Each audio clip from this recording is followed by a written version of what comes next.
Locked in her study, Lady Beatrice Wishwood is dead poisoned by a single sip of sherry. A secret diary, hidden in a false drawer, holds the truth. But who wrote its final, cryptic words? Was it the nervous niece, clutching her locket? The enigmatic stranger with the silver cigarette case? Or the quiet companion who knows too much? In Wishwood Manor, everyone hides a secret, and only Hercule Poirot's little grey cells can unravel the truth. Will you guess the killer? Before it's too late. Chapter 1. The invitation to Elmwood Manor in the soft, golden light of an English autumn afternoon. Captain Arthur Hastings motored his way along the winding lanes of Devonshire, his mind pleasantly occupied with thoughts of old friends and quiet. Weekends. The air was crisp, carrying the faint scent of fallen leaves and distant wood smoke, and the countryside rolled by in a tapestry of hedgerows and thatched cottages. It had been some time since he had seen his old companion, Hercule Poirot, the renowned Belgian detective whose retirement had proven as illusory as ever. Yet it was not Poirot who had summoned him this time, but rather an invitation from a mutual acquaintance, Sir Reginald Ashby, to spend a few days at his estate. Elmwood Manor. Hastings had met Sir Reginald during one of Poirot's earlier cases, a tangled affair involving forged documents and family heirlooms. Sir Reginald, a bluff, hearty man in his 60s, with a penchant for fox hunting and fine port, had been most grateful for Poirot's intervention and had extended a standing invitation to both of them.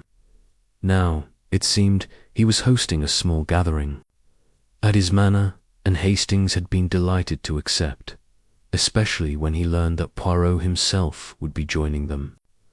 "A little reunion, my dear Hastings," Poirot had said over the telephone in his precise, accented voice, and perhaps a chance for the little grey cells to rest in the English countryside. But one never knows, eh? As Hastings turned his car into the long gravel driveway leading to Elmwood Manor, he admired the imposing structure ahead. The manor was a fine example of Georgian architecture, with its symmetrical facade, tall chimneys, and ivy-clinging walls. The grounds were meticulously kept, with manicured lawns stretching out to a small lake, and beyond that, dense woods that promised pleasant walks. It was the perfect setting for a relaxing weekend, or so Hastings hoped. He was greeted at the door by the butler, a tall, stoic man named Jenkins, who took his coat and hat with practised efficiency. "Sir Reginald is in the drawing-room," Sir Jenkins intoned. "The other guests have arrived." Hastings followed him through the grand hallway, noting the polished oak floors and the portraits of stern-faced ancestors gazing down from the walls. The house exuded an air of old money and quiet dignity, though there was something in the atmosphere, subtle undercurrent of tension, that made him pause. Perhaps it was just his imagination, coloured by too many adventures with Poirot in the drawing-room. A fire crackled merrily in the grate, casting flickering shadows on the heavy velvet curtains and the collection of antique furniture. Sir Reginald rose from his armchair to greet him, his ruddy face breaking into a broad smile. "Hastings, old chap, delighted you could make it. Come in, come in. Let me introduce you to everyone." The room was populated by a small but diverse group. Seated on the sofa was Lady Ashby, Sir Reginald's wife, an elegant woman in her 50s, with sharp features and a string of pearls around her neck. She nodded politely, her eyes appraising Hastings with a cool detachment. Next to her was their daughter, Miss Violet Ashby, a pretty young woman of about 25, with auburn hair and a vivacious manner. She smiled warmly at Hastings, though he noticed a slight nervousness in her fidgeting hands, standing by the window. Gazing out at the gardens was Colonel Geoffrey Blake, a retired military man and old friend of Sir Reginald's. His posture was ramrod straight, his moustache impeccably trimmed, but his face bore the lines of recent strain. Beside him, engaged in quiet conversation, was Mrs. Lydia Hargrove, Sir Reginald's widowed sister.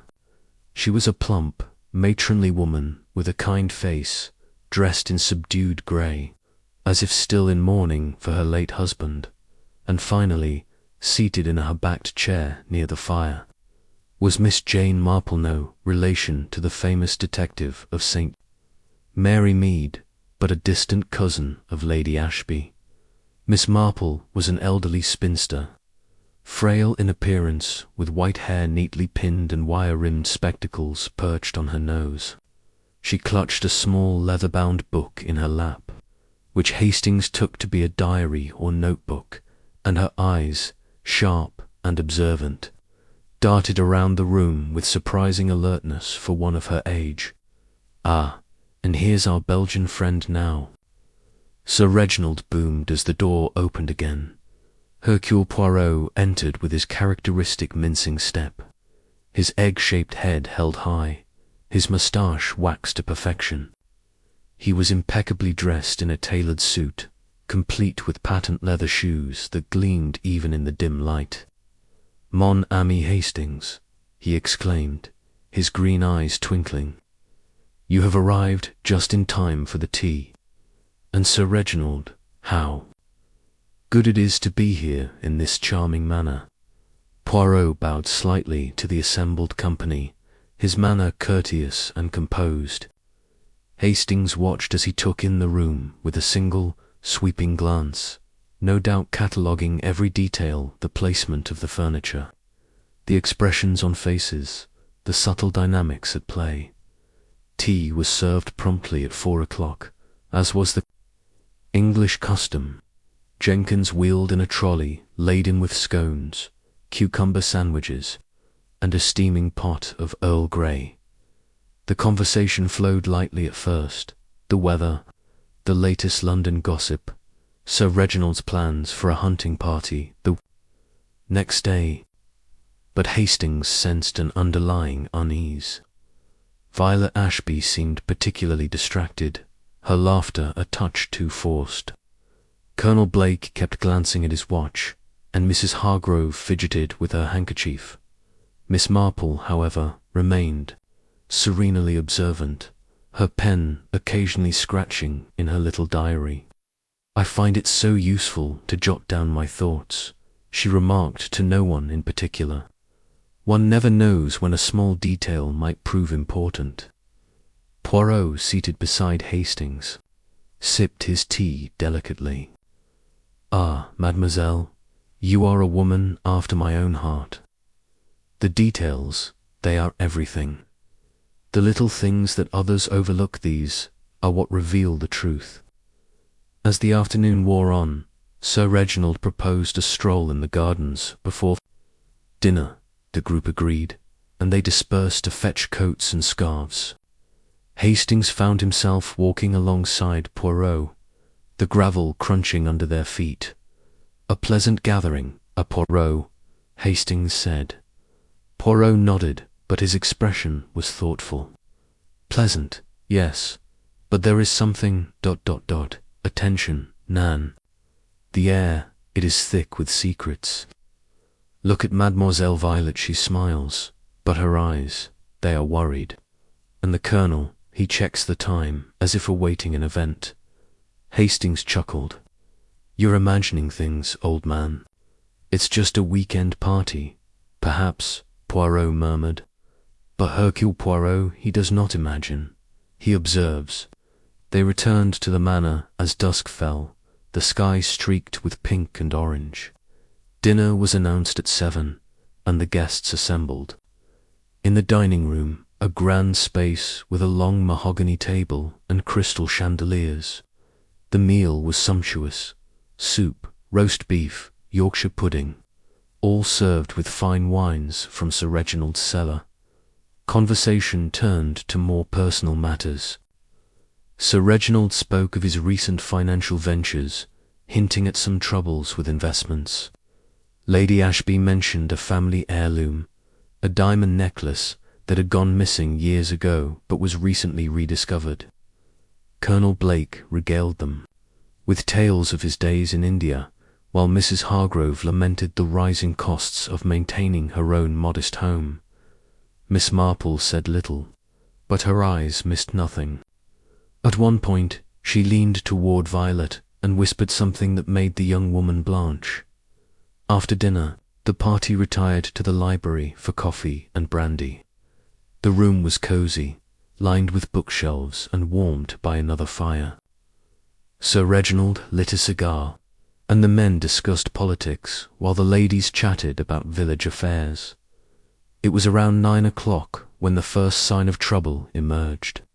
Miss Marple, who had been quietly writing in her diary, suddenly set it down and excused herself, claiming a headache. "I think I shall retire early," she said, her voice frail but steady. "Good night to you all." The others bid her good night, and she left the room. Her steps slow but deliberate. Half an hour later, a scream echoed through the manor. It came from upstairs, piercing and full of horror. Hastings jumped to his feet, his heart pounding. What was that? Violet Ashby had gone pale. It sounded like Jenkins, the butler. They rushed upstairs, Poirot moving with surprising agility. In the hallway outside Miss Marple's bedroom, Jenkins stood trembling, his face ashen. "Double quotes, sir, ... sir," he stammered. "Miss Marple, she's dead." Poirot pushed past him and entered the room. Miss Marple lay on the bed, her eyes staring blankly at the ceiling, her body still. On the nightstand was a cup of cocoa, half drunk, and beside it her secret diary, open to a page filled with neat, spidery handwriting. Poirot bent over her, his face grave. "Mon Dieu," he whispered, "it is poison, I think. The lips, they are." Blue Hastings, call the police at once. This is no natural death. As the manor descended into chaos, Hastings couldn't help but wonder what secrets that little diary held, and what stunning truth it might reveal. Chapter 2. The shadow of murder, the air in Elmwood Manor, grew heavy with dread as the reality of Miss Marple's death settled over the household. The once warm glow of the chandeliers seemed to dim, and the grand corridors echoed with hurried footsteps and hushed voices. Captain Hastings stood in the doorway of Miss Marple's bedroom, his mind racing as he watched Hercule Poirot examine the scene with his characteristic precision. The Belgian detective moved with the calm deliberation of a man accustomed to death, his small hands gloved to avoid disturbing evidence, his eyes sharp and unyielding.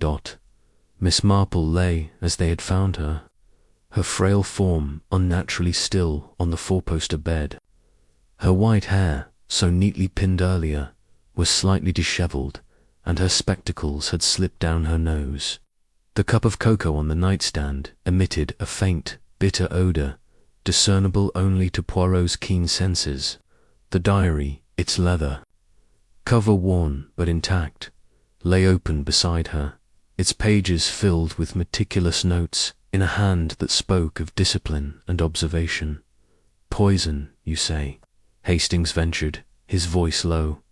"How can you be sure, Poirot?" Poirot did not look up from his examination of the cocoa cup, which he held carefully to the light. "The lips, mon ami, they are tinged with bluer sign of cyanide, perhaps, or something similar. The smell, to it, is not quite right for cocoa, and see how the hand is clenched, as if in sudden pain. This was no gentle passing." Hastings shuddered, glancing at the gathered household. Sir Reginald stood near the door, his ruddy face pale, his hands clasped tightly behind his back. Lady Ashby hovered near her husband, her expression a mask of shock, though her eyes darted nervously toward the diary. Violet Ashby clung to her mother's arm, tears streaming down her cheeks, while Colonel Blake stood stiffly by the window, his military bearing barely concealing his unease. Mrs. Hargrove, Sir Reginald's sister, sat in a chair just outside the room, wringing her handkerchief and murmuring prayers. Jenkins, the butler, had regained some composure, but remained shaken. "I brought her the cocoa, sir," he said to Poirot, his voice trembling. "She always had a cup before bed. I left it on the nightstand at 8:30, as usual, and she seemed perfectly well." Poirot nodded, his gaze flicking to the butler's face. "And you saw nothing unusual? No one else in the corridor? No strange behavior?" Jenkins shook his head. "No, sir, the house was quiet. I went downstairs to prepare the library for the evening's coffee service." "Very well," Poirot said, turning back to the room. "We must preserve everything as it is until the police arrive. Hastings, my friend, ensure that no one enters this room." Hastings nodded and took up position by the door, though he felt woefully inadequate for the task. The weight of the situation pressed upon him. Miss Marple, a harmless old woman, murdered under their very noses. He glanced at Poirot, who was now leafing carefully through the diary, his gloved fingers turning the pages with reverence. "What do you make of it, Poirot?" Hastings asked quietly. "The diary, I mean. Could it hold the key to this?" Poirot's eyes gleamed. "The diary, Hastings, is a window into the mind of Mademoiselle Marple. She was a woman who saw much and said little. Such people, they are dangerous to those with secrets. I suspect that what she wrote here may have cost her life." Before Hastings could press further, the sound of tires on gravel announced the arrival of the local police. Inspector Grayson, a sturdy man with a nonsense demeanour, strode into the manor accompanied by a young constable and a doctor. After brief introductions, Poirot relinquished the room to the inspector, though not without a pointed suggestion to test the cocoa for poison immediately. "Poison, you say?" Inspector Grayson raised an eyebrow, clearly sceptical of the diminutive foreigner. "We'll see what the doctor makes of it. Now, let's have everyone downstairs. I'll need statements from all of you." The household gathered in the drawing room, where the fire had burned low, casting long shadows across the faces of the assembled guests. Inspector Grayson began his questioning methodically, starting with Sir Reginald. "You were all together in the library after dinner, is that correct?" the inspector asked, his notebook open. "Yes," Sir Reginald replied, his voice gruff. "We were having coffee and brandy. Miss Marple excused herself around 9, said she had a headache. None of us thought anything of it. And who saw her last?" Grayson pressed. Jenkins raised a tentative hand. "I did, sir, when I brought her the cocoa. She was sitting at the desk, writing in that diary of hers." Grayson's eyes narrowed. "This diary, did she often write in it?" "Oh yes," Violet interjected, her voice shaky. "Cousin Jane was always scribbling in it. She said it helped her remember things, conversations, observations. She was very particular about details." Poirot, seated in a corner with his hands folded neatly in his lap, tilted his head slightly. "Mademoiselle Violet, what sort of things did Mademoiselle Marple write? Did she ever share her notes with you?" Violet hesitated, her fingers twisting a lock of her auburn hair. "Not really. She'd sometimes read bits aloud, but they were usually harmless notes about the garden or the weather, or something someone said that amused her. But she trailed off, glancing at her mother. But Poirot prompted gently, his voice like velvet. She once mentioned that she was writing about truths that people hide. I didn't think much of it at the time. It sounded like her usual cryptic way of talking. Inspector Grayson scribbled a note, then turned to the others. Anyone else know about this diary? Did she ever show it to you? Heads shook around the room. Lady Ashby spoke up, her tone crisp. Jane was a private person. She kept to herself, mostly. I can't imagine her diary contained anything significant. Poirot's mustache twitched, a sign Hastings recognized as mild disapproval. Madame, in my experience, it is the private people who see the most. And what they see, they often record. The questioning continued, with each guest recounting their movements after dinner. Colonel Blake had remained in the library, smoking a cigar with Sir Reginald. Lady Ashby and Violet had discussed plans for a charity event in the village. Mrs. Hargrove had excused herself briefly to fetch a shawl from her room, but claimed to have seen no one in the corridor. All agreed that the house had been quiet until the scream. As the inspector took notes, Poirot's attention seemed to wander, though Hastings knew better.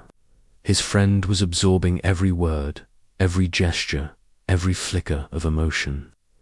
At one point, Poirot's gaze settled on the fireplace, where a small pile of ash caught his eye. He rose and approached it, crouching to examine the remains. "Inspector," he said softly, "you may wish to preserve this. It appears someone has burned paper here recently, perhaps a letter, or a page from a diary." Grayson frowned, but signaled to the constable to collect the ash. "We'll look into it. Now, Mr. Poirot, I understand you're some sort of detective. Care to share your thoughts?" Poirot smiled faintly. "At this stage, Inspector, I have only observations. But I will say this. The death of Mademoiselle Marple was no accident. Someone in this house had reason to fear her, and that reason, I believe, lies within her diary.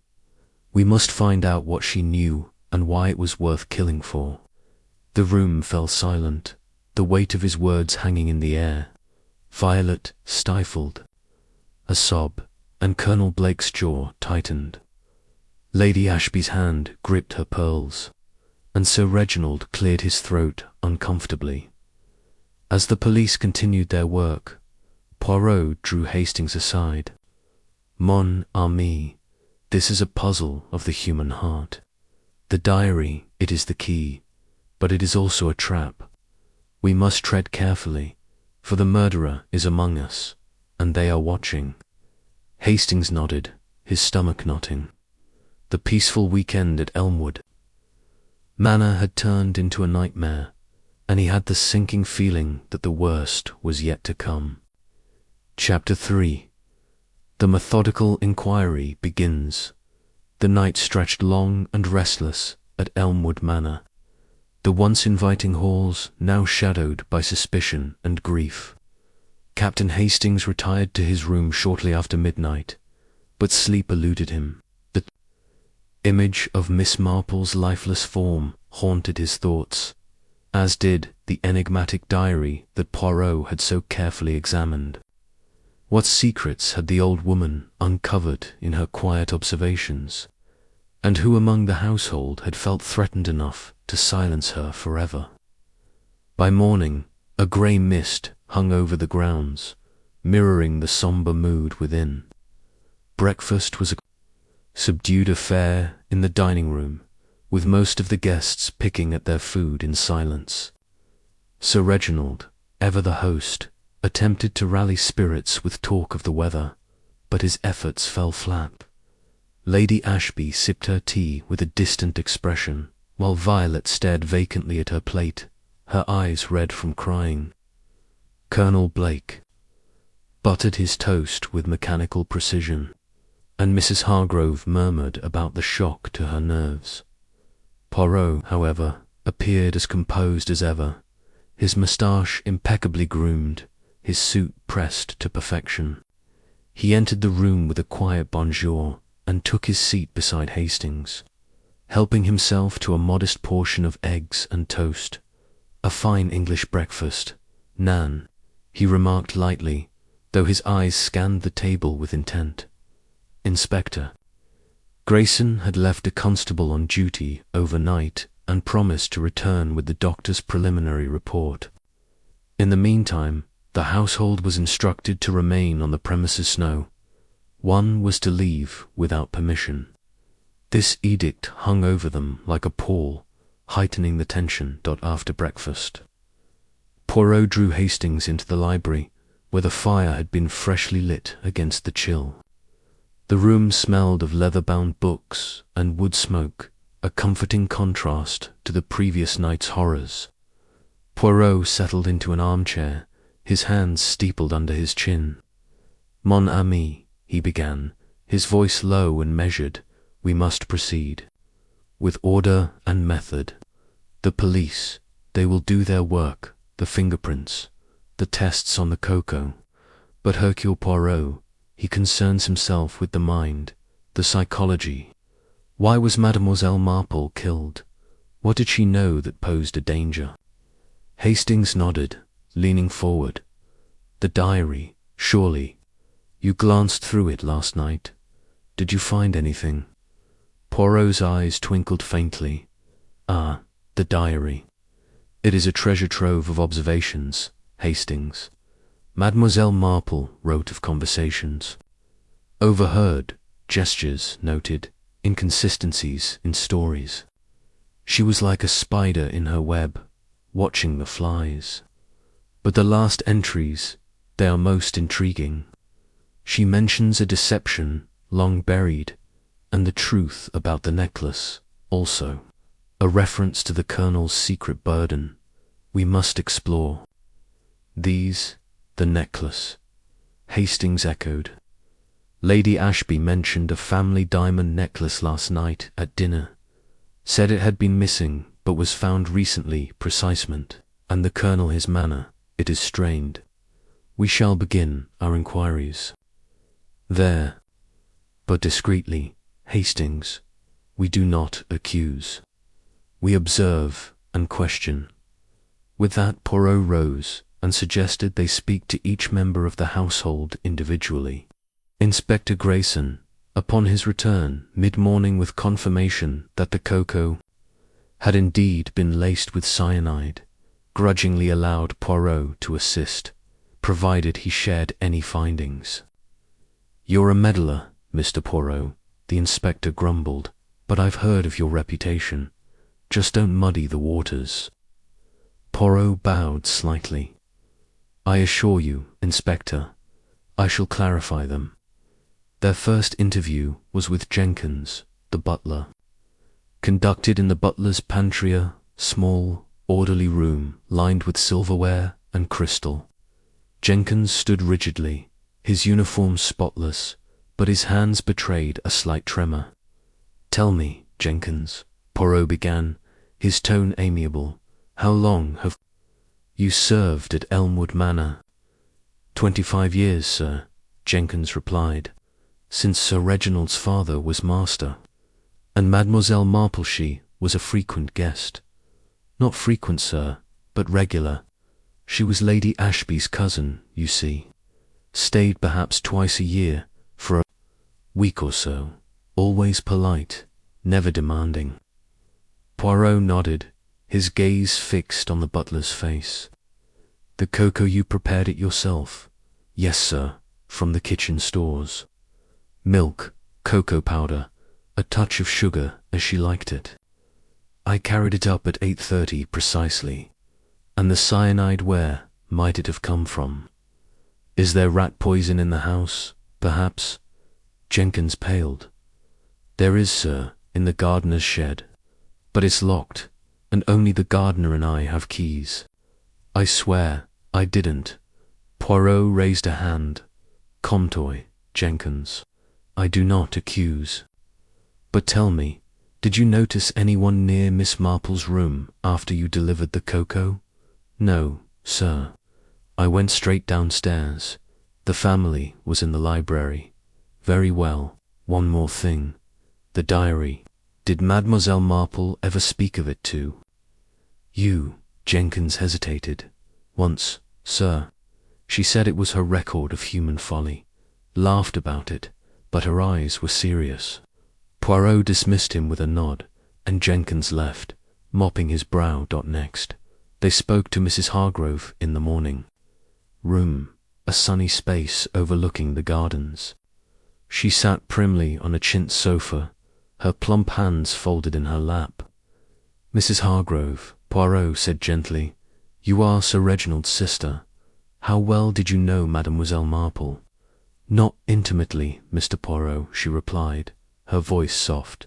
She was more connected to Lady Ashby. But we chatted often.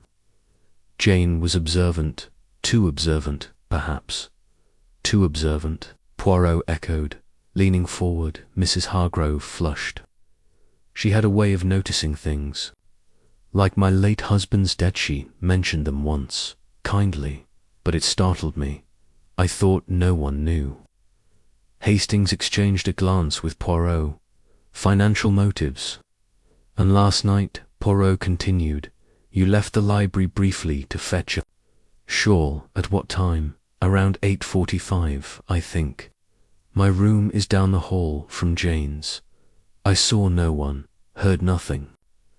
Poirot thanked her, and she departed, dabbing at her eyes. The interviews continued through the morning. Colonel Blake was next, met in the billiard room, where he paced with a cue in hand. Colonel, Poirot began, you are an old friend of Sir Reginald.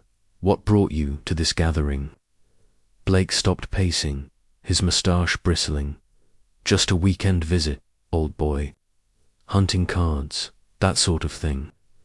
And Mademoiselle Marple, did you converse much? Not really. She was a quiet sort. But she asked about my time in India, once odd questions, about a scandal there years ago. Nothing important. Poirot's eyes sharpened. A scandal, Blake waved it off. Ancient history. A fellow officer accused of embezzlement. Cleared, but it ruined him. Why do you ask? Merely curious, Colonel. And your movements last night? Stayed in the library with Reginald, till the scream, smoking, talking. As Blake left, Poirot murmured to Hastings, the secret burden in the diary, perhaps this scandal. We must dig deeper. Violet Ashby followed, her youthful face drawn with anxiety. She sat twisting a handkerchief, her auburn hair falling loosely.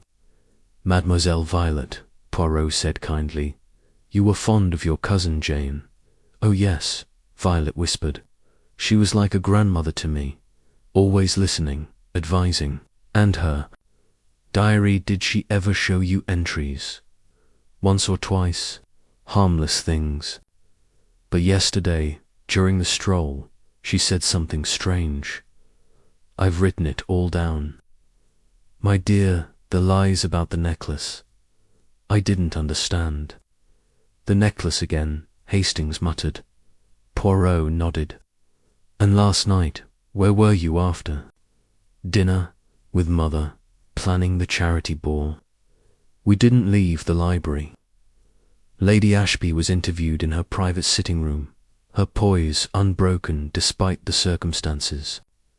Madame, Poirot inquired, the diamond necklace you mentioned at dinner, what is its history? Lady Ashby stiffened slightly. A family heirloom, Mr. Poirot. It vanished 10 years ago, stolen, we thought, but it turned up last month in an old trunk in the attic. Quite a relief. And Mademoiselle Marple, she knew of this. Yes, she was here when it disappeared. She always suspected it wasn't theft, but misplacement. Poirot's gaze was piercing, or perhaps something else, a deception. Lady Ashby met his eyes coolly. I don't know what you mean.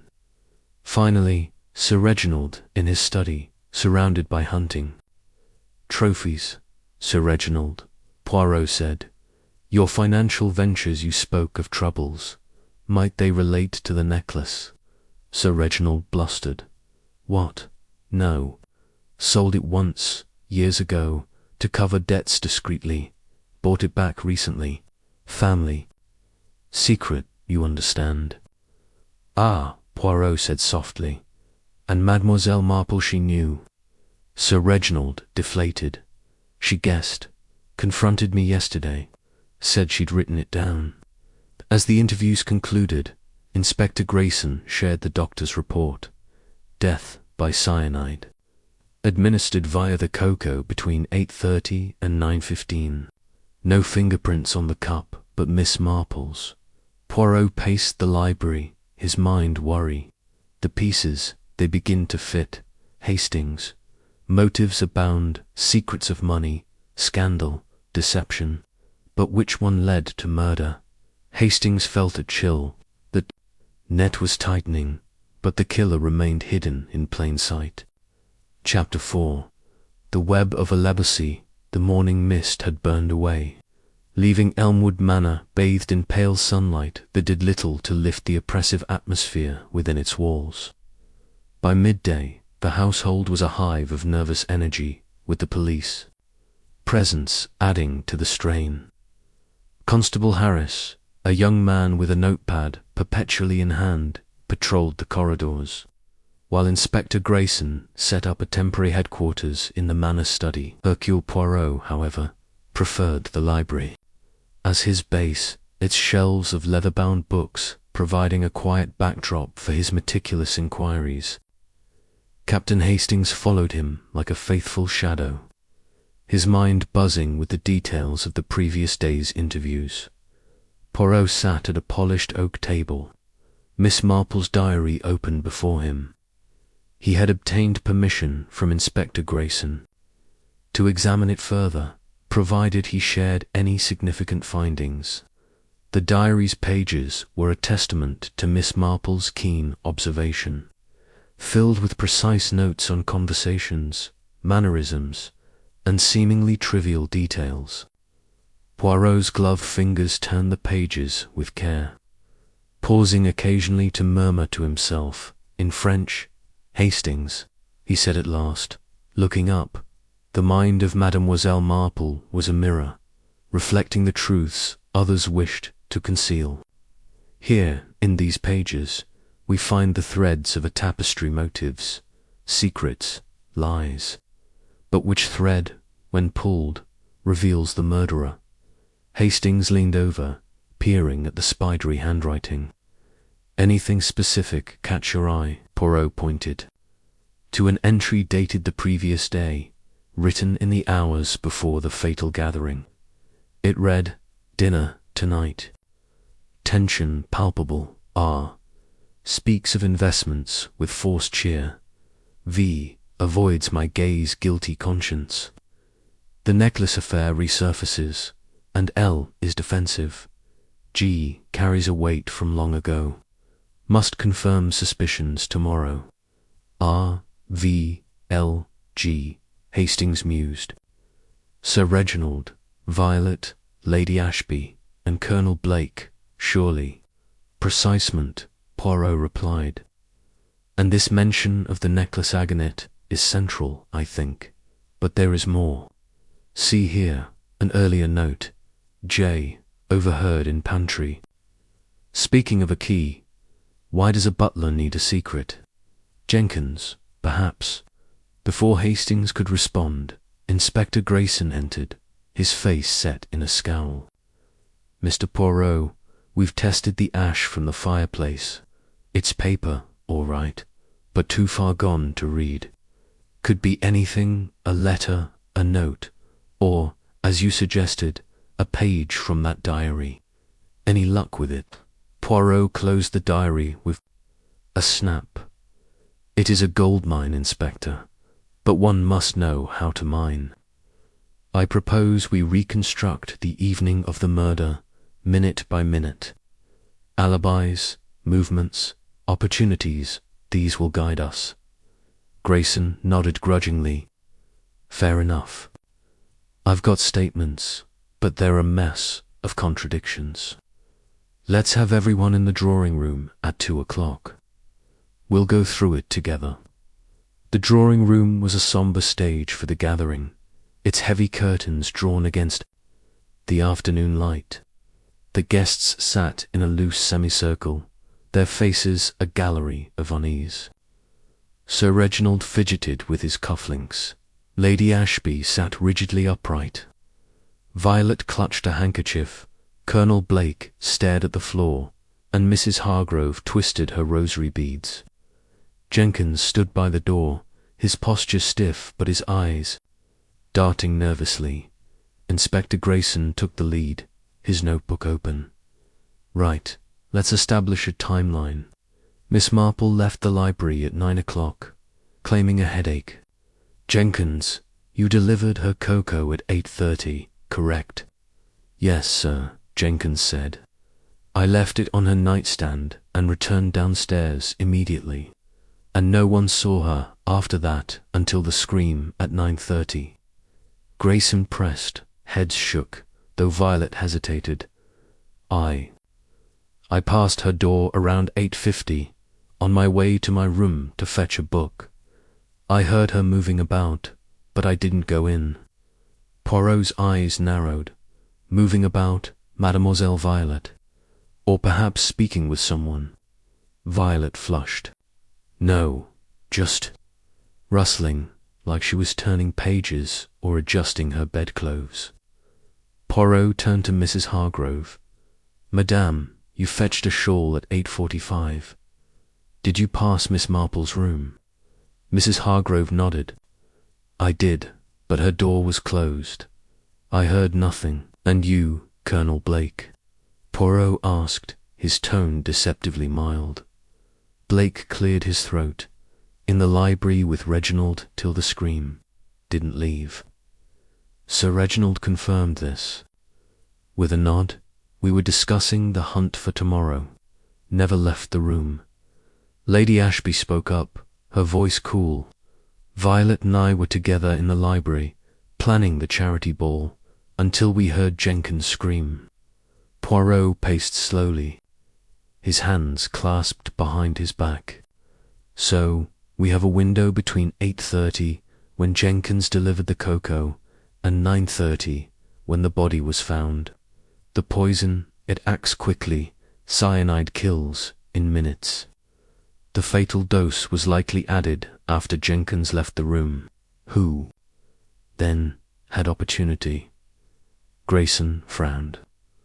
The corridor was quiet, by all accounts. No one saw anyone enter or leave her room. Yet someone did, Poirot said softly. And they were clever enough to leave no trace, save, perhaps, the ash in the fireplace. He turned to Jenkins. The gardener's shed, where the cyanide is kept, described the lock. Jenkins swallowed. A padlock, sir, heavy duty. The keys kept in the kitchen, in a locked drawer.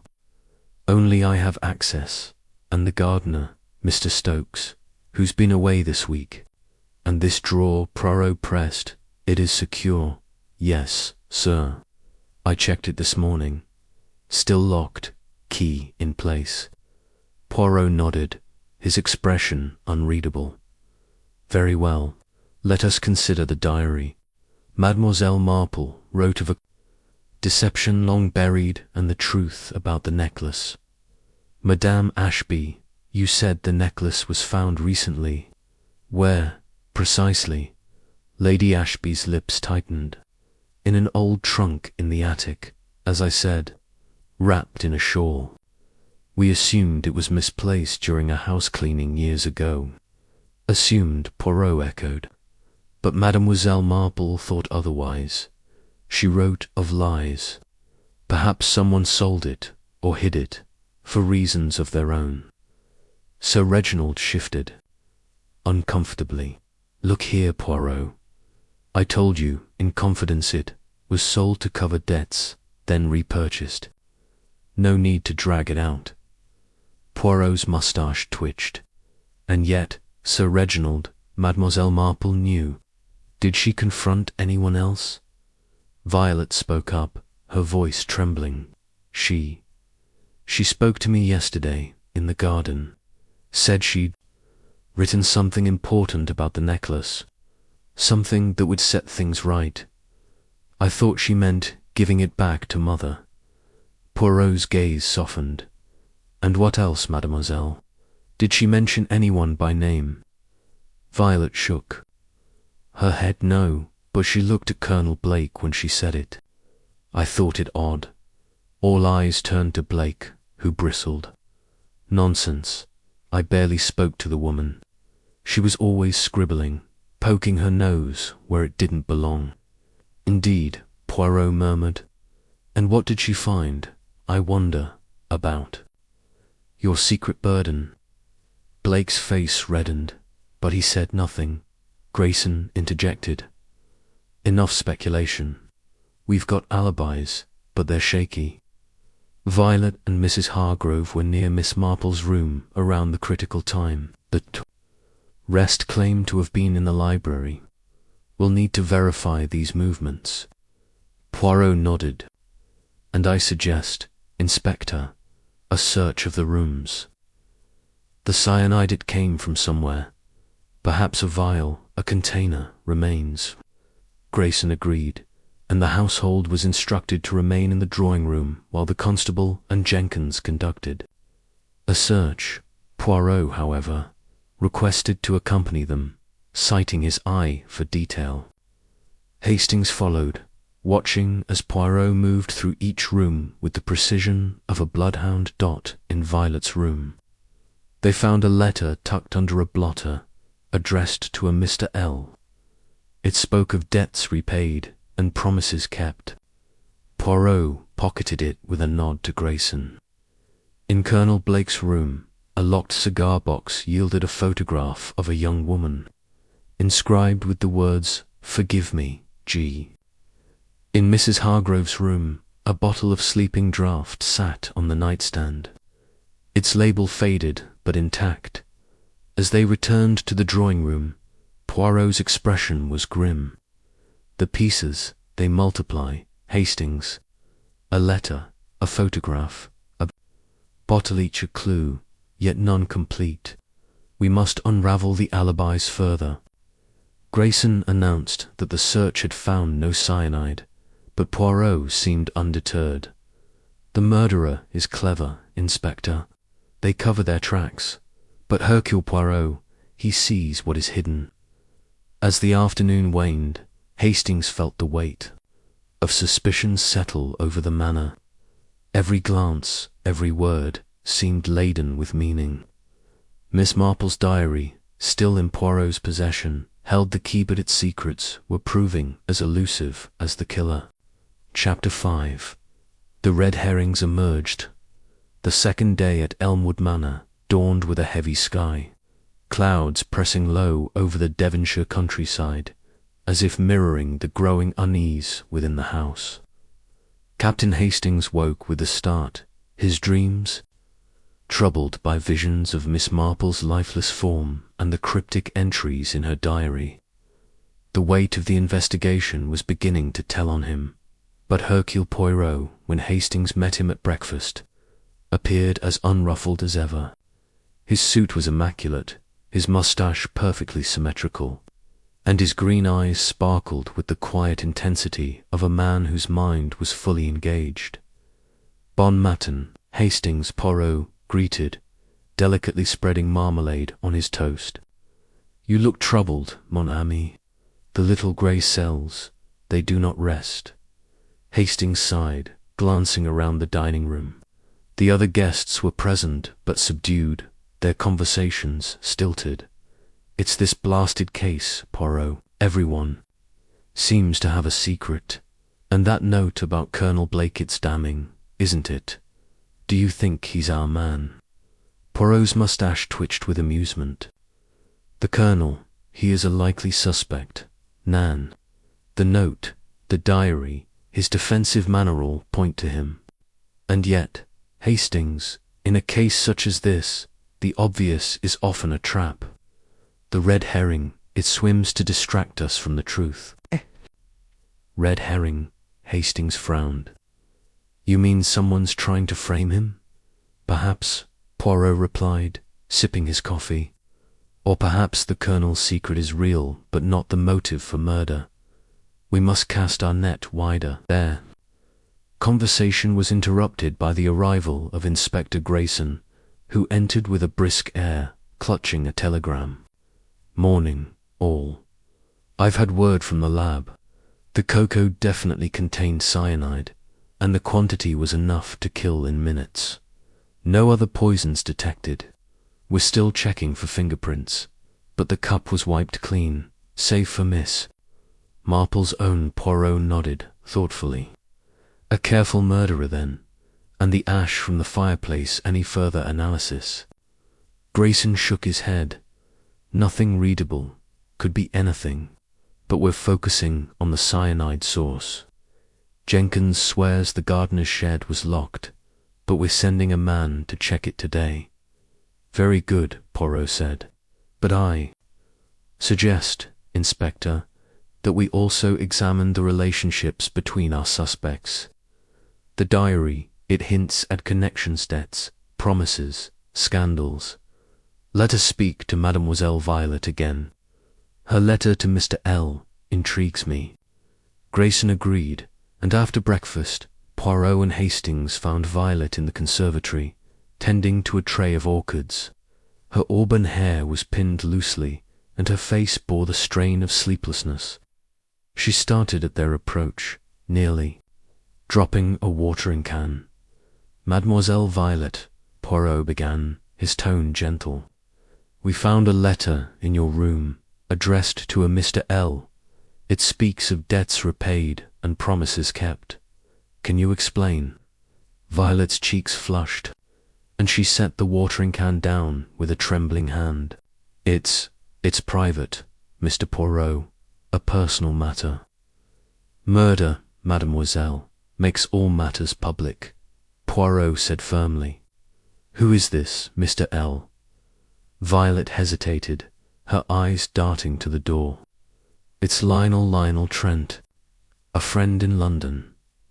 We were engaged, secretly. I broke it off last month because of family pressures. The letter was to tell him I'd settled a loan he gave me last year. Hastings raised an eyebrow. A loan? For what? Violet's voice dropped to a whisper. To help father. His investments went badly, and I didn't want mother to know. Lionel lent me a small sum, but I paid it back with my allowance. That's all. Poirot's eyes narrowed. And Mademoiselle Marple, did she know of this engagement? Or the loan? Violet nodded reluctantly. She guessed. Last week, she saw me writing to Lionel and asked if I was in trouble. I told her it was nothing, but she kept watching me as if she knew more. Mercy, Mademoiselle Poirot said, you have been most forthcoming. As Violet returned to her orchids, Poirot murmured to Hastings, a secret engagement, a loan, and Mademoiselle Marple's watchful eyes. Another thread, but does it lead to murder? Their next stop was the gardener's shed, accompanied by Grayson and Jenkins. The shed, a sturdy wooden structure behind the manor, was indeed locked with a heavy padlock. Jenkins produced the key, and they entered to find shelves of tools, fertilizers, and a small tin marked rat poison. Grayson opened it, revealing a white powder. Cyanide, all right, he said, sniffing cautiously. But the tin's full, and there's no sign of tampering. Jenkins, you're sure no one else could have accessed this? Jenkins nodded vigorously. Certain, sir. The key never leaves my person, and the gardener's been gone a week. Poirot examined the lock closely, his fingers tracing its surface. No scratches, no signs of force. Yet cyanide was used. Curious, Nan. Back in the library. turned his attention to the photograph found in Colonel Blake's cigar box. The inscription, "Forgive me, G," nagged at him. He summoned Blake, who arrived with a scowl, his military bearing intact. "Colonel," Poirot said, holding up the photograph, "this young woman, who is she?" Blake's face softened briefly, then hardened again. "My sister, Eleanor. She died 20 years ago in India. Typhoid. Why does it matter?" The inscription, Poirot pressed. "Who asks your forgiveness?" Blake's jaw clenched. It est from her fiancé, a man named Carter. He was the officer caught in that embezzlement. Scandal, I mentioned. Eleanor loved him, but the disgrace broke her heart. She wrote that before she died. I kept it as a reminder of what? Colonel Poirot asked softly. Of loyalty, Blake snapped, and of meddling women like Jane Marple who dig up old wounds. Poirot let him go, but his mind was racing. The past, Hastings, it haunts this house. The necklace, the scandal, the debt soul are tied to old secrets. But which one drove someone to kill? That afternoon, Poirot requested a private word with Mrs. Hargrove, meeting her in the morning room. Her plump face was pale, her hands clutching her rosary beads. "Madame," Poirot began, "your late husband's debts, Miss Marple knew of them. Did she ever speak of this to you?" Mrs. Hargrove's eyes filled with tears. "Yes, a month ago. She said she'd heard rumours in the village about Harold's gambling. I begged her not to tell Reginald. It would have shamed us. And the sleeping draught in your room," Poirot continued. "You use it often." "Only when my nerves are bad," she said. "It's harmless, prescribed by my doctor." Poirot nodded, dismissing her gently. As she left, he turned to Hastings. "The sleeping draught, it is not cyanide, but its presence is curious. Could it be a misdirection?" Grayson, meanwhile, was growing frustrated. "We're chasing shadows, Poirot. Blake's got a past, Violet's got a secret lover, Hargrove's got debts, and the Ashbys have that blasted necklace. But no one's fingerprints are on the cup, and the cyanide's locked away." Poirot smiled faintly. "Patience, Inspector. The red herrings, they multiply, but they also reveal. The killer wishes us to focus on Colonel Blake, perhaps, or on the necklace. But I, Hercule Poirot, look beyond the obvious. Tomorrow we shall examine the servants' quarters and the manor's layout. The answer lies in the details." As evening fell, the household gathered for another tense dinner. Poirot watched closely, noting how Violet avoided Colonel Blake's gaze, how Lady Ashby's hand trembled slightly as she poured wine, how Jenkins lingered near the door, as if listening. The diary, still in Poirot's possession, seemed to pulse with secrets, and Hastings couldn't shake the feeling that another revelation was imminent. Before retiring, Poirot drew Hastings aside in the hallway. "Mon ami, the killer is clever, but they are not perfect. The note, the diary, the ash, they are pieces of a puzzle, but the picture is not yet clear. We must watch and listen and think. For tomorrow, the truth begins to emerge." Hastings nodded, his heart heavy. The manners. Elegance was a facade, hiding a labyrinth of lies, and the shadow of murder grew darker with each passing hour. Chapter 6. A clue in detail. The third morning at Elmwood Manor broke with a drizzle that pattered against the leaded windows, casting a sombre veil over the estate. The atmosphere inside was no less oppressive, with the weight of Miss Marple murder pressing heavily on the household. Captain Hastings, bleary-eyed from another restless night, found Hercule Poirot already in the library. poring over Miss Marple's diary with a magnifying glass. The detective's face was a study in concentration, his mustache quivering slightly as he murmured to himself in French. Bon matin, Hastings, Poirot said without looking up. You see, mon ami, the diariette is like a map of the human soul. Each entry, each word, it reveals a little more. But we must find the detail that unlocks the truth. Hastings pulled up a chair, rubbing his eyes. Anything new, Poirot? You've been at that diary for hours. Poirot set the magnifying glass down and pointed to a page dated 2 days before the murder. The entry was brief but telling. Observed L.A. in the study, handling papers with a furtive air. Later, J mentioned a key to the past in the pantry. Curious phrase. Must watch closely. L.A. Lady Ashby, surely, Hastings said. And Jenkins again with this key to the past. What do you make of it? Poirot's eyes gleamed. The phrase, it is deliberate. Mademoiselle Marple was not one for idle words. A key to the past suggests a secret, perhaps tied to the necklace or Colonel Blake's scandal, and Lady Ashby's furtive behaviour most intriguing. We must investigate the study. Before they could proceed, Inspector Grayson entered, his expression grim. Morning, gentlemen. The gardener's shed checks, outlocks intact, no signs of tampering.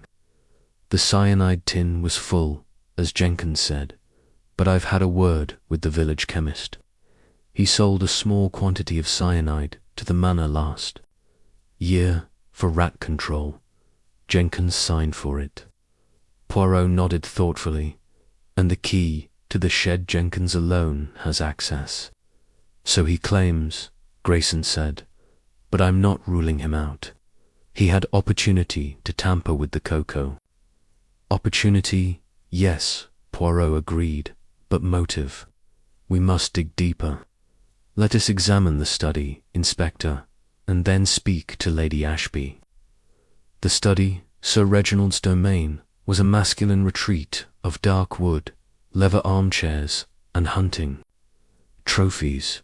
A large desk dominated the room, its surface cluttered with papers, ledgers, and a silver inkstand. Poirot moved with his usual precision, his gloved hands sifting through the papers. Hastings watched as he paused over a ledger, his brow furrowing. Regard us, Hastings, Poirot said, pointing to an entry dated 10 years prior. A sale of family assets for a substantial sum, signed by Sir Reginald. The timing it coincides with the disappearance of the necklace. Hastings leaned closer. So Sir Reginald sold it, as he admitted. But why the secrecy? Poirot's gaze shifted to a small drawer in the desk, slightly ajar. He opened it to reveal a bundle of letters tied with string. The topmost letter, addressed to Sir Reginald, bore a postmark from London and a signature, L. Trent.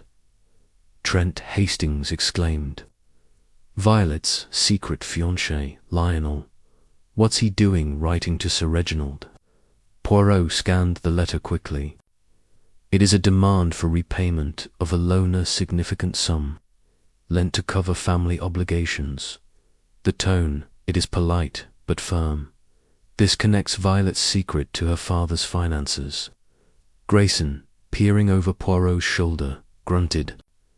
More debts. This family's drowning in them.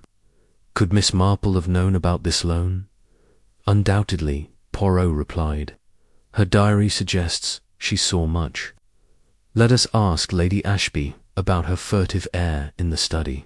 They found Lady Ashby in the drawing-room, arranging flowers with a precision that belied her inner turmoil. Her sharp features tightened as Poirot and Hastings approached. Accompanied by Grayson, Madame Poirot began, his tone courteous. Mademoiselle Marple wrote of observing you in the study, handling papers with secrecy. Can you explain, Lady? Ashby's hand froze mid-air, a rose trembling in her fingers.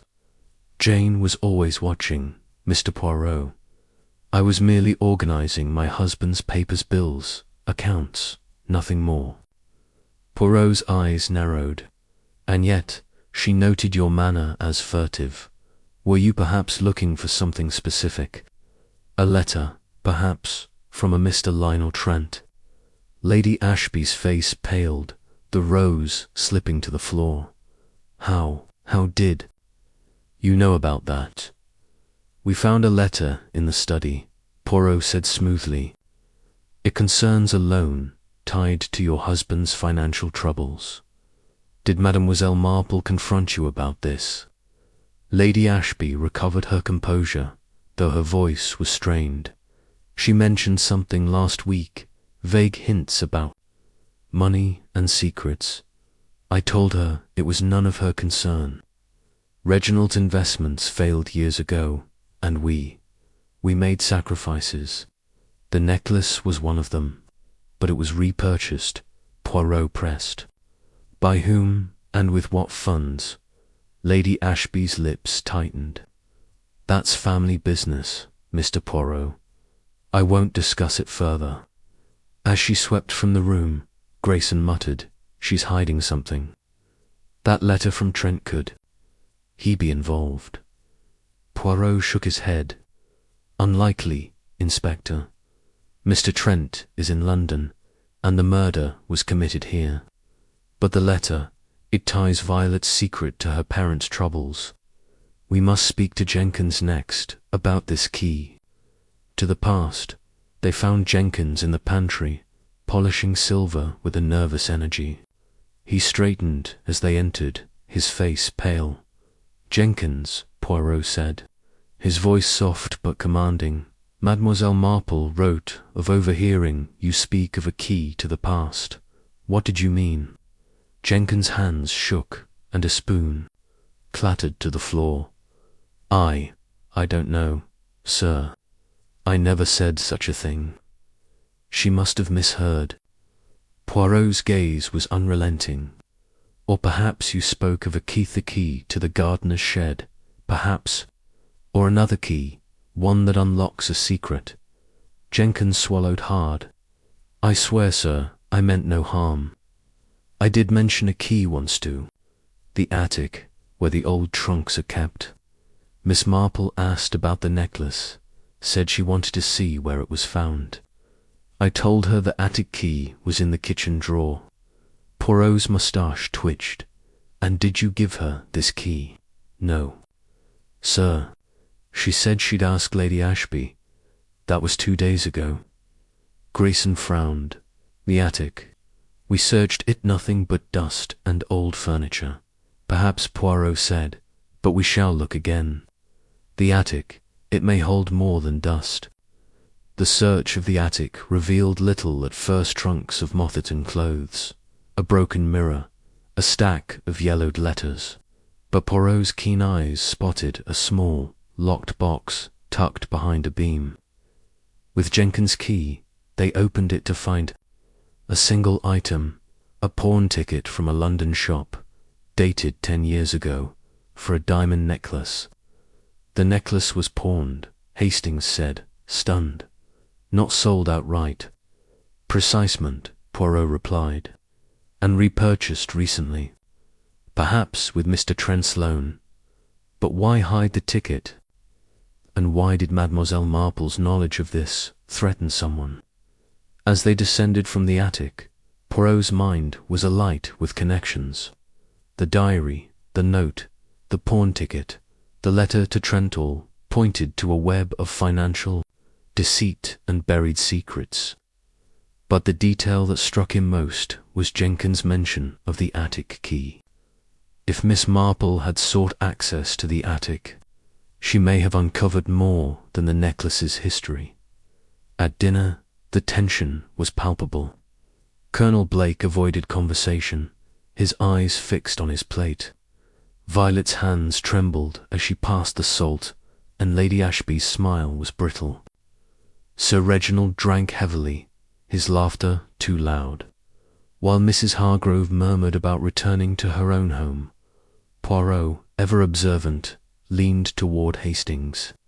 The clue, it is in the details, mon ami, the key, the ticket, the diary, point to a truth someone fears. Tomorrow we shall confront the household again. The killer, they grow careless. Hastings nodded, his stomach knotting. The manor's secrets were unraveling, but the murderer remained a shadow, lurking just out of reach. Chapter 7. More lies. Surfaced the drizzle of the previous day had given way to a steady rain by the fourth morning at Elmwood Manor. The patter against the windows a constant reminder of the gloom enveloping the household. Captain Hastings, feeling the strain of the investigation, joined Hercule Poirot in the library, where the detective was once again immersed in Miss Marple's diary. The leather-bound book lay open on the table, its pages now dog-eared from Poirot's meticulous study. A tray of tea sat untouched beside him, steam curling lazily into the air. Mon ami, Poirot greeted, his voice calm but tinged with excitement. The puzzle, it begins to take shape. The pawn ticket, the letter to Mr. Trent, the note about Colonel Blakethe's are not isolated threads, but part of a tapestry woven with deceit. Today we shall pull at these threads and see what unravels. Hastings nodded, though his mind was clouded with doubt. It's all so tangled, Poirot.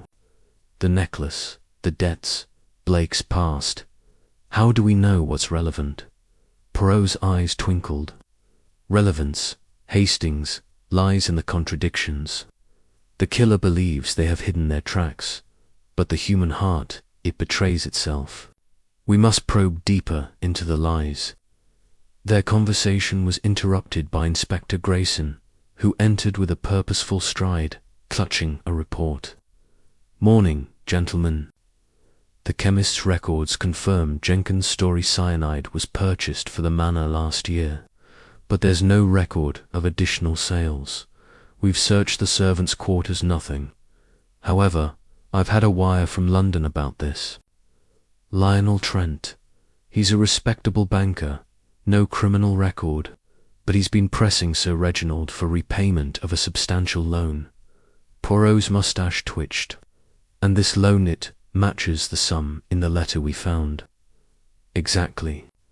Grayson said, £10,000, lent 2 years ago. Sir Reginald's been dodging him, from what I gather. Most interesting, Poirot murmured. Let us speak to Sir Reginald about this, and then to Mademoiselle Violet. The financial strain, it binds this family tightly. They found Sir Reginald in his study, staring moodily out the rain-streaked window. His ruddy face was lined with fatigue, and a glass of brandy sat on the desk, despite the early hour. He turned as they entered, his expression wary. Sir Reginald Poirot began, his tone polite but firm. We have learned of a loan from Mr. Lionel Trent, a sum of £10,000. This was used, perhaps, to repurchase the diamond necklace. Sir Reginald's shoulders slumped, and he sank into his chair. You've been digging, haven't you, Poirot? Yes, I borrowed from Trenta. Family friend, or so I thought. The investments went sour, and the necklace. I pawned it years ago to cover debts. When Violet got engaged to Trent, I saw a chance to settle things. He lent me the money to buy back the necklace, but it's been a devil of a time repaying him. And Mademoiselle Marple, Poirot pressed, she knew of this. Sir Reginald nodded, his voice hoarse. She found out somehow, overheard me talking to my solicitor. 2 days ago, she confronted me in this very room. Said she'd written it all down, that the truth about the necklace would come to light. I begged her to keep quiet, for Violet's sake. Hastings exchanged a glance with Poirot, and did she agree? She said she'd think on it, Sir Reginald replied. but her eyes sharp as a hawk's. I knew she wouldn't let it go. As they left the study, Grayson muttered, "That gives him motive, Poirot." If Miss Marple was about to expose his financial ruin, he might have wanted her silenced. Perhaps. Poirot said, "But Sir Reginald, he is a man of bluster, not cunning. The poison, it requires precision. Let us speak to Mademoiselle Violet."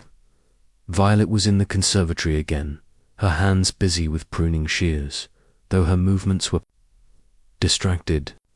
Her auburn hair was pulled back tightly, and her eyes were red-rimmed, as if she'd been crying. "Mademoiselle," Poirot said gently, "we have learned of your father's loan from Mr. Trent. You knew of this, yes?" Violet's shears paused, and she nodded slowly. "Yes. Father told me last year, when I ended things with Lionel. He was ashamed, but he needed the money to keep the manor afloat. I helped arrange it, through Lionel." "And Mademoiselle Marple," Poirot continued, "she suspected this arrangement." Violet's voice trembled. "She asked me about it last week, after she saw me writing to Lionel. She said she'd heard whispers in the village about Father's troubles. I told her it was handled, but she kept asking about the necklace, said it was a lie that hurt someone. I didn't know what she meant." Poirot's gaze softened. "And this hurt, did she mention anyone specific?" Violet shook her head. "No, but she looked toward the library, where Colonel Blake was sitting. I thought it was just her way. She always saw connections where none existed. Or perhaps," Poirot murmured, "she saw too clearly." As they left the conservatory, Poirot's mind was racing. The necklace, Hastings it, is the key, but not in the way we first thought. It was pawned, repurchased, hidden all, to protect a reputation. But whose? And why did Mademoiselle Marple's knowledge threaten murder? Their next inquiry took them to Mrs. Hargrove, whom they found in the morning room, knitting with a nervous energy. Her plump face was pale, and her rosary beads lay on the table beside her. "Madame," Poirot said, "we have learned of your brother's financial difficulties. Did Mademoiselle Marple ever speak to you of this?" Mrs. Hargrove's needles paused, and she sighed. "Yes, Mr. Poirot, Jane was relentless. Last month, she mentioned hearing about Reginald's debts in the village. She even asked if my late husband's gambling had contributed to the family's troubles. I was mortified. And did she threaten to reveal this?" Poirot asked. "Not in so many words," Mrs. Hargrove replied. "But she said secrets had a way of coming out. I begged her to stay quiet. Reginald's pride couldn't bear the shame." Poirot nodded, dismissing her gently. As she left, he turned to Hastings. "The lies, they multiply. Debts, secrets, shame all swirl around the necklace. But there is another thread, Colonel Blake's past. Let us confront him again." They found Colonel Blake in the billiard room, staring at the rain through a window. His military bearing was intact, but his eyes were haunted. Colonel Poirot said, holding up the photograph from his cigar box, "We have spoken of your sister and the scandal in India.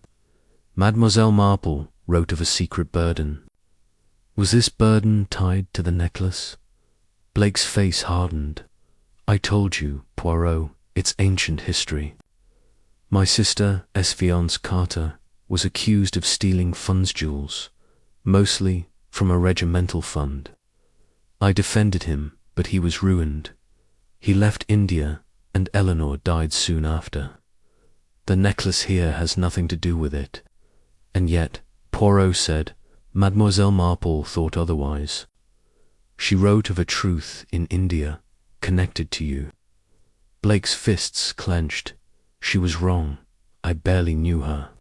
If she thought I had some secret, she was chasing shadows." As Blake stormed out, Grayson shook his head. He's a tough nut.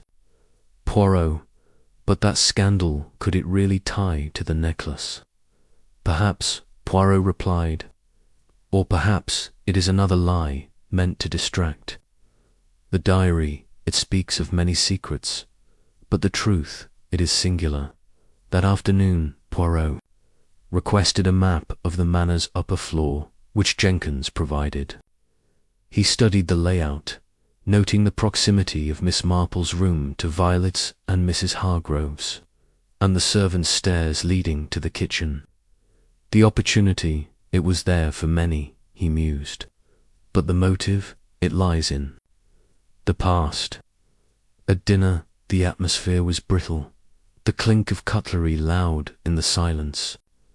Poirot watched the household closely, noting how Sir Reginald avoided his wife's gaze, how Violet's hands shook, how Mrs. Hargrove's knitting needles lay idle. Jenkins served with a strained formality, and Colonel Blake's silence was heavy with unspoken anger. As the meal ended, Poirot leaned toward Hastings.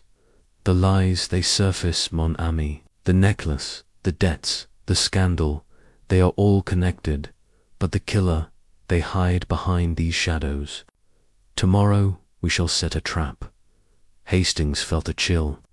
The web of deceit was tightening, but the murderer remained a phantom, their secrets buried deep in Miss Marple's diary. Chapter 8. The emotional turning point. The rain had ceased by the 5th morning at Elmwood Manor, but a damp chill lingered in the air, seeping into the very bones of the old house. The atmosphere among the guests was no less heavy, each face etched with strain as the investigation into Miss Marple's murder pressed on. Captain Hastings, feeling the weight of sleepless nights, joined Hercule Poirot in the library, where the detective sat with Miss Marple's diary open before him, his eyes gleaming with the intensity of a man nearing a breakthrough. Bon matin. Hastings, Poirot said, his voice steady but charged with purpose. Today, mon ami, we reach a turning point. The lies, they have surfaced, but now we must push the heart to reveal its truth. Someone will break, and the crack, it will lead us to the killer. Hastings rubbed his temples, trying to keep up. You've got something in mind, haven't you? That diary's full of hints, but it's like chasing shadows. Poirot's moustache twitched with a faint smile. Shadows, yes, but shadows cast by light. The diary, it is the light that reveals the shape of the crime. Let us review. One entry again. He turned to a page dated 3 days before the murder. Reading aloud, V speaks of love with a tremor, as if it pains her. La guards her secrets like a fortress. The necklace is a wound, not a jewel. I must speak to GB tomorrow. Violet. And Lady Ashby again, Hastings said. And Colonel Blake. It's always circling back to them and that necklace. Precisement, Poirot replied. The necklace, it is more than a baubelet, is a symbol of betrayal. We must apply pressure, Hastings, to see who cracks. Their discussion was interrupted by Inspector Grayson, who entered with a brisk nod, clutching a new report. Morning, gentlemen. We've had a development. The pawn ticket you found in the attic traces to a London shop, and the records show Sir Reginald pawned the necklace himself 10 years ago. He reclaimed it last month using funds wired from an account linked to Lionel Trent. Poirot's eyes narrowed. So, Mademoiselle Violet's loan from her fiancé was indeed used to restore the family's honour. Did Sir Reginald confirm this? Grayson nodded, reluctantly. Says he didn't want it known, especially not by Lady Ashby. Claims she'd be humiliated if the village gossiped about their finances. And Mademoiselle Marple, Poirot mused, she knew this secret. Her diary suggests she saw the necklace as a wound. We must speak to Lady Ashby. Again she guards her fortress, but it is crumbling. They found Lady Ashby in the drawing-room, seated by the fire with a cup of tea, her posture rigid despite her composed expression. The room was quiet, save for the crackle of the flames and the distant tick of a grandfather clock. Madame Poirot began, his tone courteous but probing. "We have confirmed that the necklace was pawned by your husband and repurchased with funds from Mr. Trent. Mademoiselle Marple knew this, did she not? She wrote of a wound. What did she mean?" Lady Ashby's cup clinked against its saucer, her hand trembling slightly. "Jane was always meddling, Mr. Poirot. Yes, she confronted me about the necklace last week. She said it wasn't just about money, that it was tied to a betrayal. I told her to mind her own business." "A betrayal," Poirot echoed. "Whose, madame? Your husband's, for pawning the family heirloom, or another's?" Lady Ashby's eyes flashed with anger, but her voice broke as she spoke. "Reginald's actions shamed us, yes. I didn't know about the pawn shop until recently, when Jane hinted she'd written it all down. I was furious, but I didn't kill her." The crack in her composure was unmistakable, and Poirot pressed gently. "And this betrayal, did it involve Colonel Blake?" Lady Ashby's face paled, and she stood abruptly, nearly spilling her tea.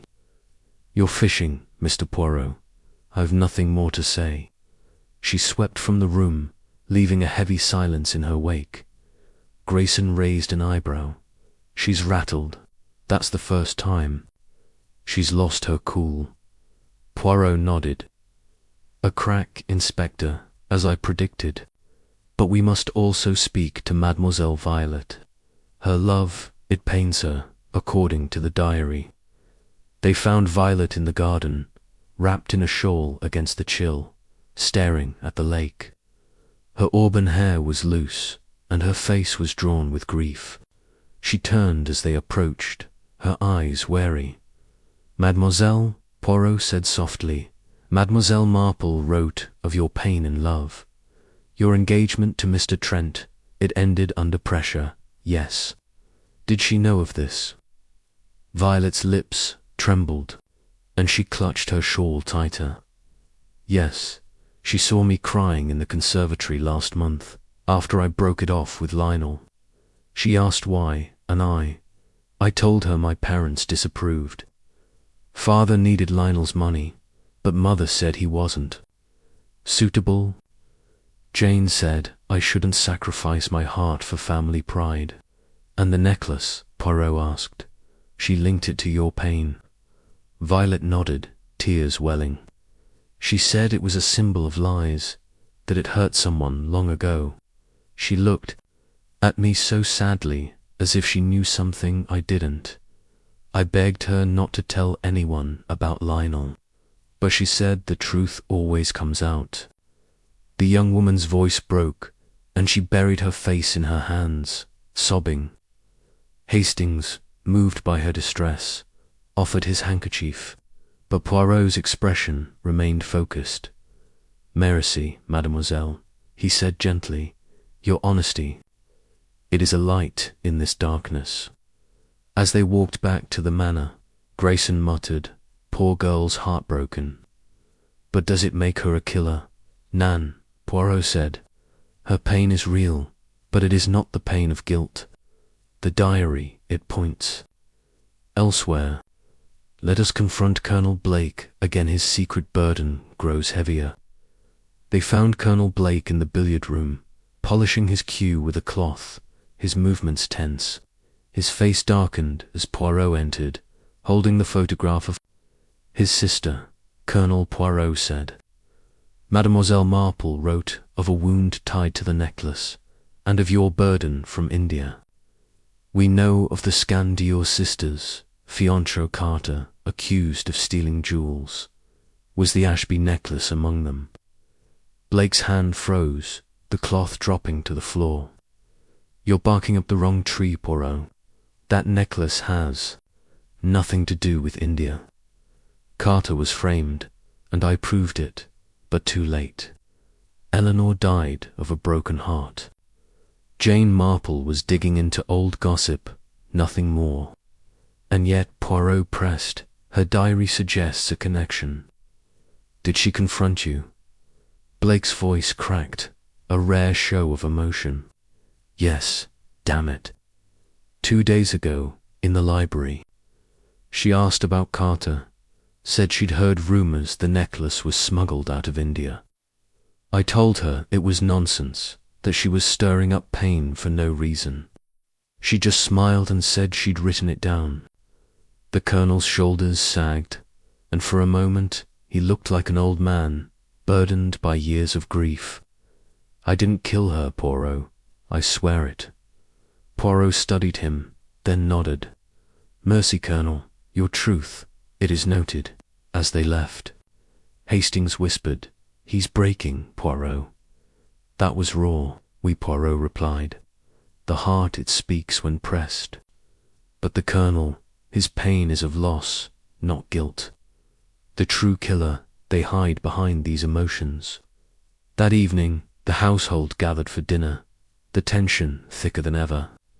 Lady Ashby avoided eye contact. Violet's eyes were red from crying, and Colonel Blake sat in stony silence.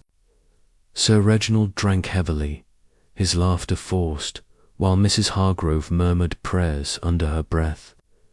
Jenkins served with a strained formality, his hands trembling slightly. Poirot leaned toward Hastings. The cracks, they widen. Mon ami. The diary has stirred the heart of this house, and the killer feels the pressure. Tomorrow we shall set our trap, and the truth will no longer hide. Hastings nodded, his pulse quickening. The emotional turning point had been reached, and the Manor's secrets were teetering on the edge of revelation. Chapter 9. The trap is set. The 6th morning at Elmwood Manor dawned with a pale sun breaking through the clouds, casting long shadows across the dew-soaked lawns. The air inside the house, however, remained thick with suspicion, the weight of Miss Marple's murder pressing ever harder on the inhabitants. Captain Hastings joined Hercule Poirot in the library, where the detective stood by the window, his hands clasped behind his back, gazing out as if the answers lay in the distant hills. Bon matin, Hastings, Poirot said, turning with a glint. In his eye, today, mon ami, we set the trap.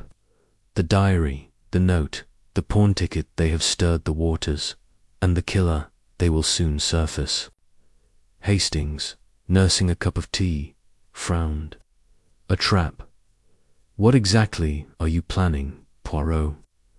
Everyone's on edge, already Lady Ashby's rattled, Violet's heartbroken, Blake's defensive. Even Jenkins looks like he's hiding something. Poirot. Moustache twitched with a sly smile.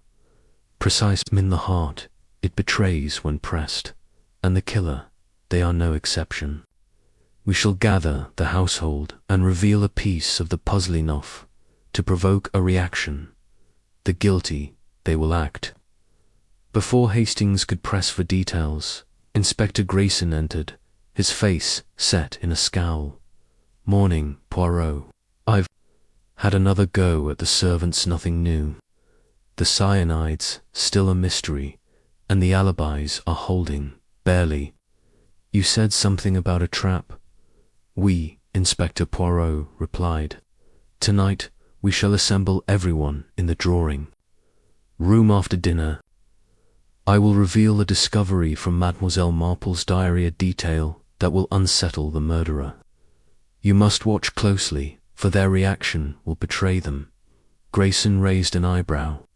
You're playing a dangerous game, Poirot. What's this detail? Poirot's eyes gleamed. A half-truth, Inspector. Enough to disturb, but not enough to accuse. Trust Hercule Poirot, the little grey cells. They are never wrong. The day passed in a flurry of preparations. Poirot spent hours reviewing the diary, cross-referencing entries with the pawn ticket, the letter from Lionel Trent, and the note about Colonel Blake.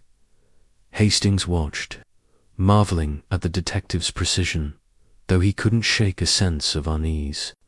The manor felt like a powder keg, and Poirot was about to strike a match at mid-morning. They spoke briefly with Jenkins, who was polishing silver in the pantry with a nervous intensity. "Jenkins," Poirot said, his tone deceptively mild, "you mentioned the attic key to Mademoiselle Marple. Did anyone else ask for it recently?" Jenkins' hands faltered, a spoon clattering softly. "No, sir. Just Miss Marple, 2 days before it happened. I told her to ask Lady Ashby, as I said, and the kitchen drawer where the key is kept," Poirot pressed. "You are certain it was never left unattended?" "Certain, sir," Jenkins replied, though his eyes darted away. "I keep it locked, always." Poirot nodded, dismissing him, but murmured to Hastings, "He is nervous, Hastings.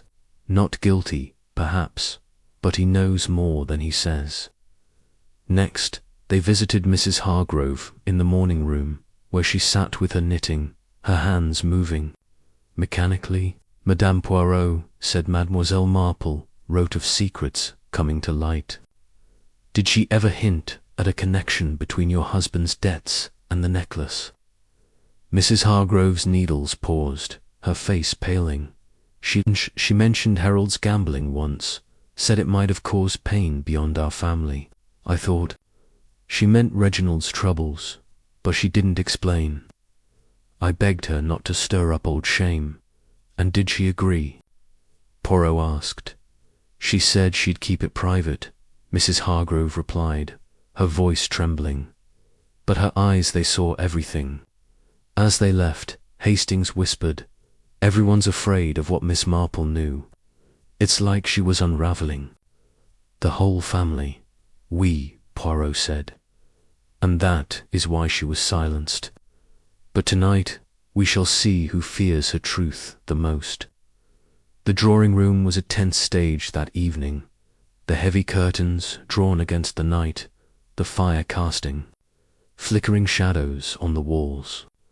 The household gathered at Poirot's request. Sir Reginald, red-faced from brandy; Lady Ashby, her composure brittle; Violet, clutching a handkerchief; Colonel Blake, his jaw set; Mrs. Hargrove, twisting her rosary beads; and Jenkins, standing stiffly by the door.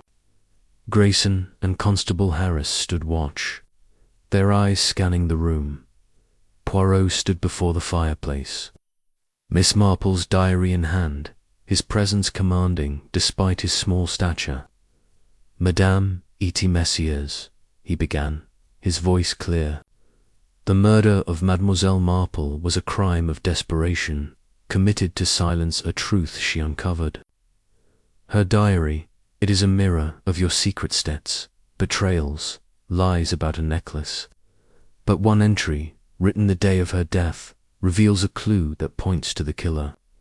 He paused, letting the tension build, his eyes moving from face to face. "Mademoiselle Marple wrote, 'The key to the past is not what it seems. It unlocks more than a door, it unlocks a heart. I must act before it is too late. This key, it is not just the attic key, nor the shed key. It is a secret, one that threatens someone in this room.'" A gasp escaped Violet, and Lady Ashby's hand tightened on her armrest. Sir Reginald coughed, reaching for his glass, while Colonel Blake's eyes narrowed. Mrs. Hargrove's beads clicked rapidly, and Jenkins shifted uncomfortably.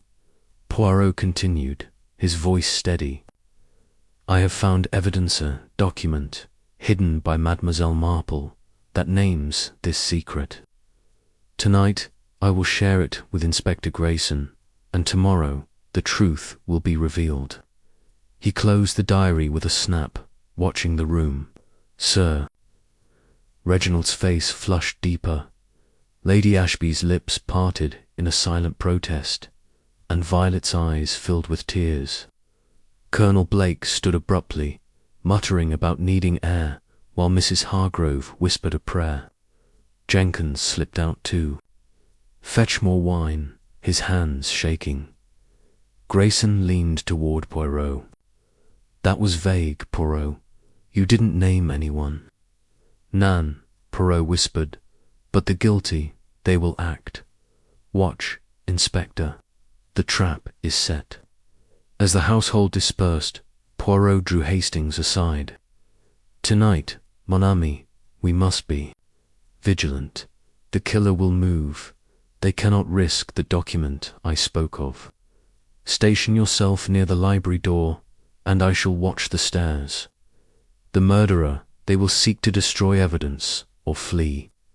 Hastings nodded, his heart pounding. "But what if they're armed? Or desperate?" Poirot's eyes gleamed. "Then we shall be ready.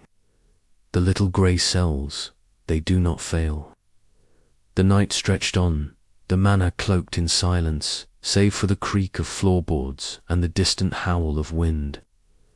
Hastings stood in the shadows by the library, his nerves taut, while Poirot positioned himself near the staircase, his silhouette barely visible.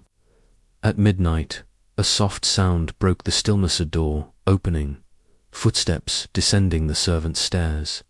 Hastings tensed, peering into the darkness. A figure moved toward the kitchen, their outline familiar yet indistinct. Before he could act, a sharp cry echoed from the upper floor, followed by a thud. Hastings rushed toward the sound, meeting Poirot at the foot of the stairs. "Quickly, Hastings!" Poirot hissed, bounding up the stairs with surprising agility. They reached Miss Marple's room, where the door stood ajar. Inside, a figure lay crumpled on the floor, a small vial rolling from their hand. The faint smell of almonds hung in the air. Cyanide. Grayson arrived moments later, his lantern casting harsh light on the scene. "Good God," he muttered. "Another murder." Poirot knelt beside the figure, his face grim. "Nan, Inspector. Not murder-suicide. The trap, it has sprung." Hastings stared, his heart racing, as the light revealed the face of the fallen. The diary's secrets had claimed another victim, but the truth was now within reach. Chapter 10. The Truth Unraveled. The Flickering Light of Inspector. Grayson's lantern illuminated the grim scene in Miss Marple's room, casting long shadows across the walls. The crumpled figure on the floor was Jenkins, the butler, his face pale and contorted, the vial of cyanide still clutched loosely in his hand. The acrid scent of almonds lingered, a stark reminder of the poison that had claimed both Miss Marple and now her killer. Captain Hastings stood frozen, his heart pounding. As Hercule Poirot knelt beside the body, his expression sombre but resolute. "Monsieur," Poirot murmured, carefully examining the vial without touching it. "The trap, it has worked, but at a terrible cost. Jenkins, he could not bear the weight of his guilt." Grayson, his voice tight with shock, crouched beside Poirot. "Suicide, you said. So Jenkins was the murderer, but why? What did Miss Marple know that drove him to this?" Poirot stood, brushing his gloved hands together. "Patience, Inspector. The truth, it is now within our grasp, but we must piece it together carefully. Let us gather the household in the drawing-room. The story of this crime, it must be told." Hastings, still reeling, followed Poirot and Grayson downstairs, where Constable Harris was dispatched to rouse the household. Within minutes, the drawing-room was filled with the bleary-eyed and anxious faces of Sir Reginald, Lady Ashby, Violet, Colonel Blake, and Mrs. Hargrove. The fire had died to embers, and the room felt colder, as if the manor itself mourned the loss of another life. Poirot stood before the fireplace, Miss Marple's diary in hand, his presence commanding the room's attention. "Madame et messieurs," he began, his voice steady, "tonight the truth of Mademoiselle Marple's murder is revealed. The trap I set has flushed out the guilty, but it is a tragedy that it ends in another death. Jenkins, the butler, has taken his own life, unable to bear the weight of his crime." A collective gasp rippled through the room. Violet clutched her handkerchief, her eyes wide, while Lady Ashby's hand flew to her throat. Sir Reginald's face reddened, and Colonel Blake's jaw tightened. Mrs. Hargrove's rosary beads clicked furiously. "Jenkins," Sir Reginald sputtered. "The butler, that's preposterous. He's been with us for years." Poirot held up a hand. "Allow me to explain, Sir Reginald. The story begins with the necklace's symbol not just of wealth, but of secrets and shame. Mademoiselle Marple, with her keen mind, uncovered a truth that threatened someone in this house. Her diary, it is a map of motives, and Jenkins, he was at its heart." He opened the diary, turning to a page marked with a ribbon. Mademoiselle Marple wrote of a key to the past and a heart unlocked. She overheard Jenkins speaking of this key, not just the attic key, but a secret he guarded. Jenkins, you see, was more than a butler. He was a confidant, a keeper of the family's darkest truths. Poirot's eyes scanned the room, noting every reaction. 10 years ago, Sir Reginald pawned the diamond necklace to cover Detzer. Fact, he admitted, but the necklace's journey was more complex. Jenkins, loyal to the family, facilitated its sale through a discreet broker in London, ensuring the transaction remained hidden. When the necklace was repurchased last month, using funds from Mr. Lionel Trent, Jenkins retrieved it from the pawn shop. But Mademoiselle Marple, she discovered this. Violet's voice trembled. But why would Jenkins kill her over that? It was father's secret, not his. Poirot turned to her, his gaze softening. "Mademoiselle, the necklace was only part of the truth. Miss Marple's diary hints at a deeper betrayal. Jenkins, you see, had a personal stake. In her notes, she wrote of a servant's loyalty tested by love. Jenkins, in his youth, was in love with a woman, maid in this very house, dismissed years ago after the necklace's disappearance. Her name was Eliza Carter." Colonel Blake started, his face pulling. "Carter, my sister's fiancé. He was a Carter. But what's this got to do with Jenkins?" Poirot's eyes gleamed. "Everything, Colonel. Eliza Carter was the sister of your sister's fiancé, Edward Carter, accused of embezzlement in India. Jenkins loved her, but when Edward was disgraced, Eliza was dismissed from Elmwood Manor, suspected of complicity in the necklace's theft. Jenkins, loyal to the Ashbys, kept silent, but the guilt it festered. When Mademoiselle Marple began probing the necklace's history, she uncovered Eliza's story and Jenkins' role in her dismissal." Grayson frowned. So Marple was going to expose him. For what? Covering up a theft? "Nan," Poirot said, "for something greater." Miss Marple's note, hidden under her desk, spoke of a truth in India. She believed the necklace was not stolen, but smuggled perhaps by Edward Carter, with Jenkins' help, to fund his escape after the scandal. Jenkins, fearing exposure, saw his past unraveling. Miss Marple confronted him the day before her death, saying she would act to set things right.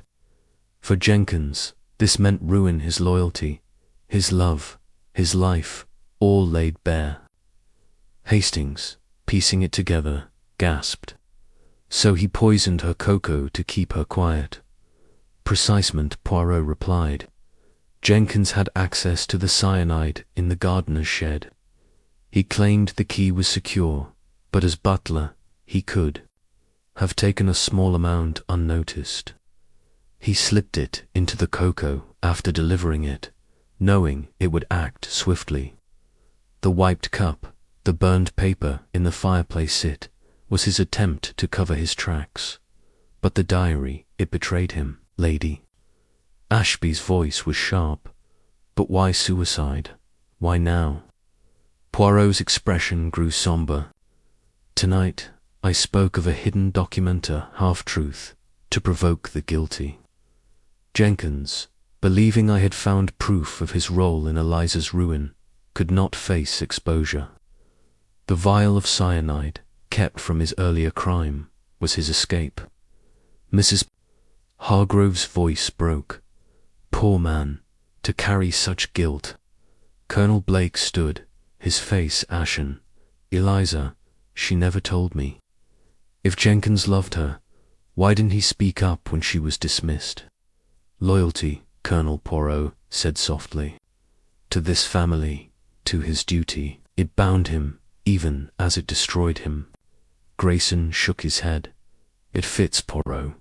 The opportunity, the motive, the cyanide. But we'll need to verify the details records, Eliza's fate. Of course, Poirot said. The diary, the pawn ticket, the note, they will guide your inquiries, but the heart of this crime, it is now clear.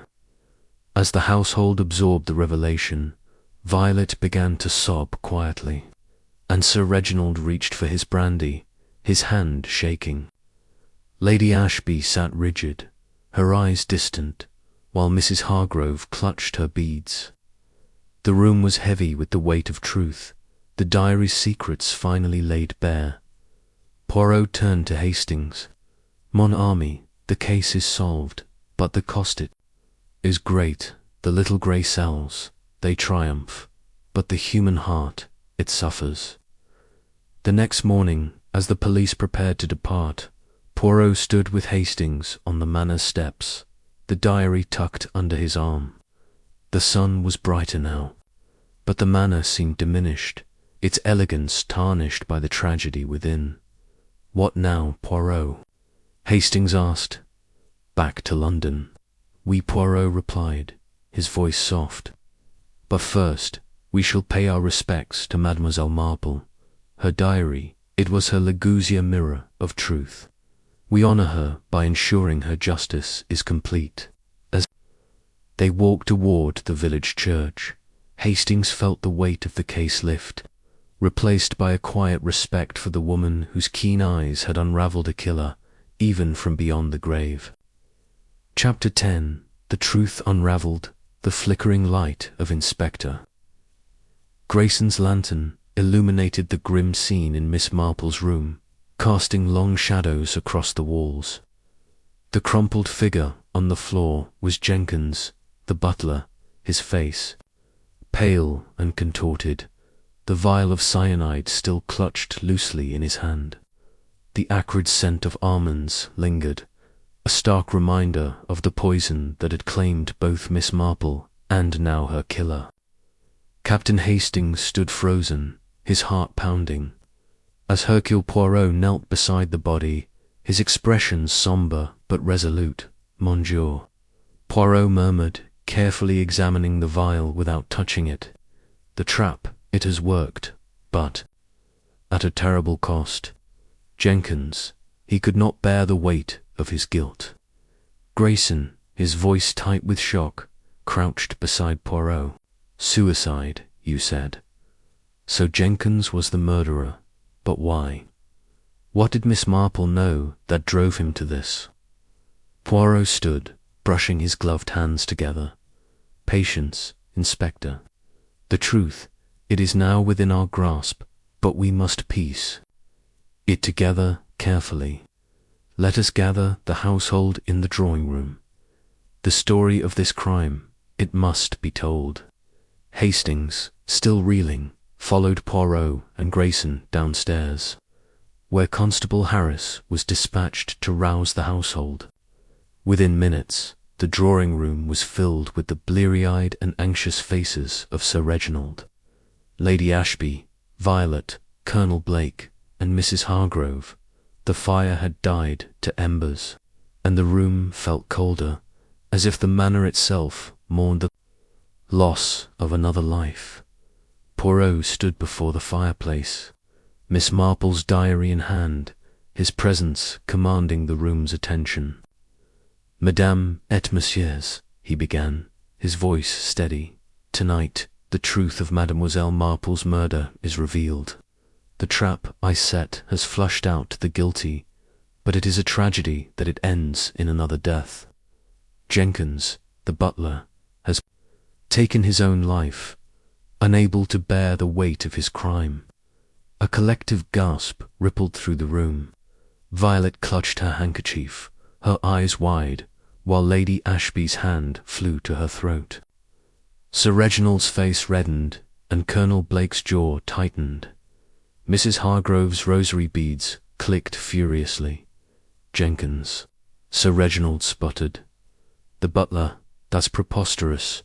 He's been with us for years." Poirot held up a hand. "Allow me to explain, Sir Reginald. The story begins with the necklace as symbol not just of wealth, but of secrets and shame. Mademoiselle Marple, with her keen mind, uncovered a truth that threatened someone in this house. Her diary, it is a map of motives, and Jenkins, he was at its heart. He opened the diary, turning to a page marked with a ribbon. Mademoiselle Marple wrote of a key to the past and a heart unlocked.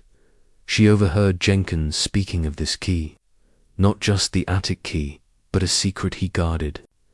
Jenkins, you see, was more than a butler. He was a confidant, a keeper of the family's darkest truths." Poirot's eyes scanned the room, noting every reaction. 10 years ago, Sir Reginald pawned the diamond necklace to cover Detzer. Fact, he admitted, but the necklace's journey was more complex. Jenkins, loyal to the family, facilitated its sale through a discreet broker in London, ensuring the transaction remained hidden. When the necklace was repurchased last month, using funds from Mr. Lionel Trent, Jenkins retrieved it from the pawn shop. But Mademoiselle Marple, she discovered this. Violet's voice trembled. But why would Jenkins kill her over that? It was father's secret, not his. Poirot turned to her, his gaze softening. "Mademoiselle, the necklace was only part of the truth. Miss Marple's diary hints at a deeper betrayal. Jenkins, you see, had a personal stake. In her notes, she wrote of a servant's loyalty tested by love. Jenkins, in his youth, was in love with a woman, maid in this very house, dismissed years ago after the necklace's disappearance. Her name was Eliza Carter." Colonel Blake started, his face pulling. "Carter, my sister's fiancé. He was a Carter. But what's this got to do with Jenkins?" Poirot's eyes gleamed. "Everything, Colonel. Eliza Carter was the sister of your sister's fiancé, Edward Carter, accused of embezzlement in India. Jenkins loved her, but when Edward was disgraced, Eliza was dismissed from Elmwood Manor, suspected of complicity in the necklace's theft. Jenkins, loyal to the Ashbys, kept silent, but the guilt it festered. When Mademoiselle Marple began probing the necklace's history, she uncovered Eliza's story and Jenkins' role in her dismissal." Grayson frowned. So Marple was going to expose him. For what? Covering up a theft? "Nan," Poirot said, "for something greater." Miss Marple's note, hidden under her desk, spoke of a truth in India. She believed the necklace was not stolen, but smuggled perhaps by Edward Carter, with Jenkins' help, to fund his escape after the scandal. Jenkins, fearing exposure, saw his past unraveling. Miss Marple confronted him the day before her death, saying she would act to set things right. For Jenkins, this meant ruin. His loyalty, his love, his life, all laid bare. Hastings, piecing it together, gasped. So he poisoned her cocoa to keep her quiet. Precisement, Poirot replied. Jenkins had access to the cyanide in the gardener's shed. He claimed the key was secure, but as butler, he could have taken a small amount unnoticed. He slipped it into the cocoa after delivering it, knowing it would act swiftly. The wiped cup, the burned paper in the fireplace, it was his attempt to cover his tracks. But the diary, it betrayed him. Lady Ashby's voice was sharp. But why suicide? Why now? Poirot's expression grew somber. Tonight, I spoke of a hidden documenta half-truth to provoke the guilty.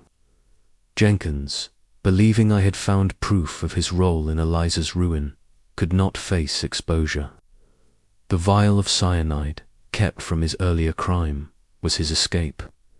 Mrs. Hargrove's voice broke. Poor man, to carry such guilt. Colonel Blake stood, his face ashen. Eliza, she never told me. If Jenkins loved her, why didn't he speak up when she was dismissed? Loyalty, Colonel Poirot said softly. To this family, to his duty, it bound him, even as it destroyed him. Grayson shook his head.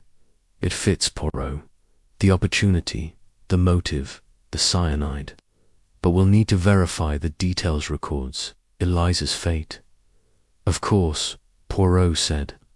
The diary, the pawn ticket, the note, they will guide your inquiries. But the heart of this crime, it is now clear. As the household absorbed the revelation, Violet began to sob quietly, and Sir Reginald reached for his brandy, his hand shaking.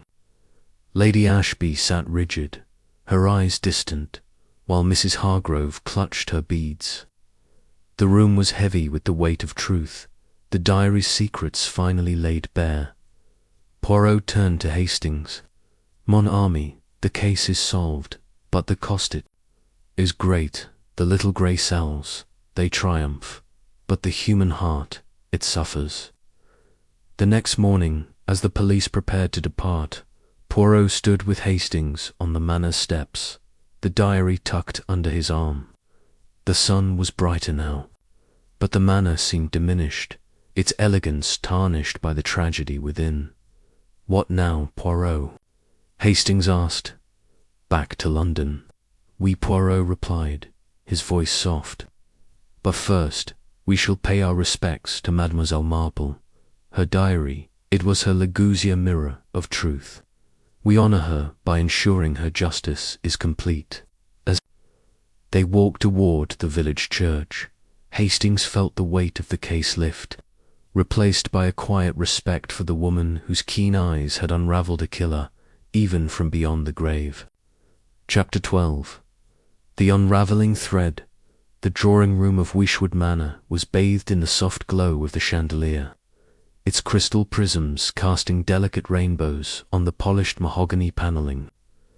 The air was thick with tension, as though the very walls held their breath. Hercule Poirot stood at the centre of the room, his small, precise figure commanding the attention of the assembled company. His moustache was impeccably groomed, his patent leather shoes gleamed, and his green eyes sparkled, with an intensity that belied his calm demeanour. Around him, the suspects sat in a semicircle of her backed chairs, their faces a gallery of unease, defiance, and barely concealed guilt. Captain Hastings, seated near the fireplace, watched his friend with a mixture of admiration and apprehension. Poirot had spent the last hour questioning each person with a relentless courtesy, his queries darting like needles through the fabric of their alibis. The murder of Lady Beatrice Wishwood, found poisoned in her locked study 3 nights prior, had unravelled the polite veneer of the manor's inhabitants. The discovery of her secret diary, its pages hinting at blackmail and betrayal, had only deepened the mystery. Now, in this penultimate gathering, Poirot was poised to tighten the noose. Monsieur et Madame, Poirot began, his voice smooth as velvet. We approach the moment of truth. The murder of Lady Beatrice was no act of passion, no crime of impulse. It was a deed most calculated, woven with threads of motive, opportunity, and deception. But one thread, Miss Amos, has begun to unravel, and it is this thread that will lead us to the killer. Mrs. Evelyn Carver, the late Lady Beatrice's sister, shifted uncomfortably in her chair. Her pale hands twisted a lace handkerchief, and her eyes darted toward her husband, Gerald Carver, whose florid face was set in a scowl. Beside them, young Clara Wishwood, the victim's niece, sat rigid, her delicate features betraying a flicker of fear. Dr. Simon Hargrove, the family physician, adjusted his spectacles nervously, while Miss Lydia Trent, Lady Beatrice's companion, clutched her knitting needles as though they might shield her from scrutiny. The butler, Mr. Reynolds, stood by the door, his impassive expression faltering for the first time. And in the corner, the enigmatic Mr. Victor Langston, a guest with no clear connection to the family, leaned back with an air of detached amusement, though his eyes never left Poirot. Permit me to recount. Poirot continued, pacing slowly, his hands clasped behind his back. Lady Beatrice was found at 9 o'clock in the evening, slumped at her desk, a glass of sherry laced with cyanide at her side.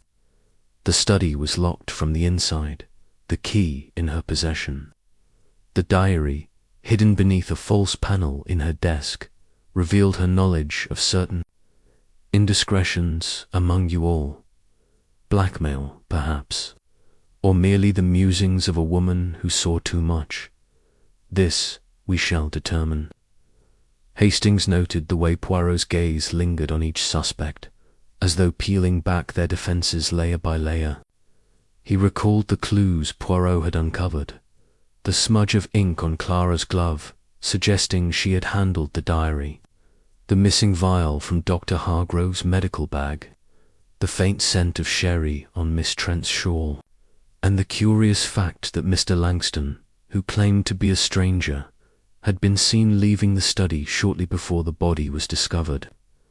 Each clue, Poirot had insisted, was a piece of the puzzle, and none could be dismissed. Let us consider the alibis, Poirot said, stopping before Mrs. Carver. Madame Duclain, you were in the conservatory, tending to your roses, at the time of the murder. Yet the gardener, Mr. Phelps, saw no one there between 8 and 9. Curious, Nan. Mrs. Carver's lips trembled. I may have stepped inside briefly. My memory is not what it was. And you, Monsieur Carver, Poirot, turned to her husband. You were in the billiard room with Dr. Hargrove, playing a game that, by your own admission, ended at 8:30. Where were you for the next half hour? Gerald Carver's scowl deepened. I went to fetch a cigar from my room. Alone, is that a crime? Poirot's smile was enigmatic. Not a crime, monsieur, but a gap. And gaps, they are dangerous in a murder investigation. He moved to Clara, whose hands were clasped tightly in her lap. Mademoiselle Clara, you told the police you were reading in the library. Yet, the book you named Pride and Prejudice, found on the shelf, unopened, its pages pristine. Why lie about such a small thing? Clara's eyes widened, but she said nothing, her silence louder than any protest. Poirot's questions continued, each one precise, each one chipping away at the suspect's composure.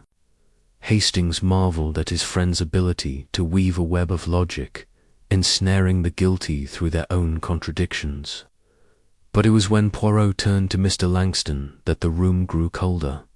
"Monsieur Langston," Poirot said, his tone deceptively mild, "you are a man of mystery. You claim to be a friend of Lady Beatrice's late cousin, yet no one in the family can recall your name. You were seen near the study at 8:45, yet you insist you were merely lost in the Manor's corridors. And then there is the matter of the cigarette case." Langston's smile faltered. "Cigarette case? Oui, monsieur. A silver case, engraved with the initials VL, found in the shrubbery beneath the study window. It is yours, is it not?" Langston's jaw tightened, but he nodded. "I must have dropped it earlier." "Perhaps," Poirot said, his eyes gleaming. But the grass beneath the window was undisturbed, suggesting it was dropped after the rain ceased at 8 o'clock. "And why, monsieur, would you be outside the study at such a time?" The room was silent, the only sound the ticking of the grandfather clock in the corner. Hastings felt his pulse quicken. Poirot was closing in, but the final piece of the puzzle remained elusive. The diary, with its cryptic entries, had hinted at a secret so explosive it could ruin lives. Was it Langston's secret, or did it belong to another? "Ladies and gentlemen," Poirot said, turning to face them all, "the truth lies not in what you say, but in what you do not say. The diary of Lady Beatrice is the key, but it is not the words written that matter, it is the words unwritten, the truths she dared not commit to paper. Tonight I will lay a trap, and the guilty one will reveal themselves." He paused, his gaze sweeping the room. "Tomorrow we shall gather again, and Hercule Poirot will name the murderer." A collective gasp rippled through the room. Mrs. Carver's handkerchief fell to the floor. Clara's hands trembled. Dr. Hargrove's spectacles slipped down his nose. Langston's smile vanished entirely. Only Miss Trent continued knitting, her needles clicking rhythmically, as though unaffected by the storm brewing around her. As the group dispersed, Hastings caught Poirot's arm. "You're close, aren't you? You know who did it." Poirot's eyes twinkled. "Mon ami, the little grey cells. They are never idle. But patience, Hastings.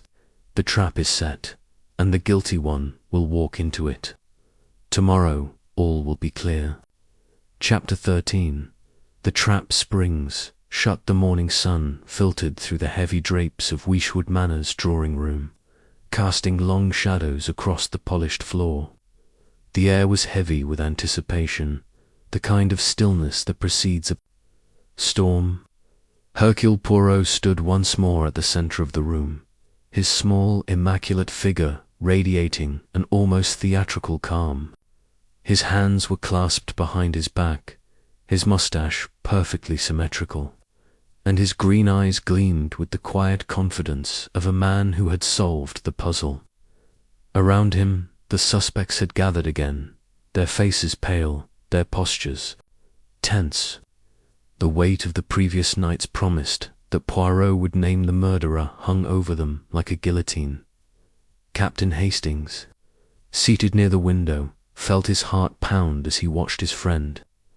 Poirot's announcement the night before had stirred the Manor into a frenzy of whispered arguments and furtive glances.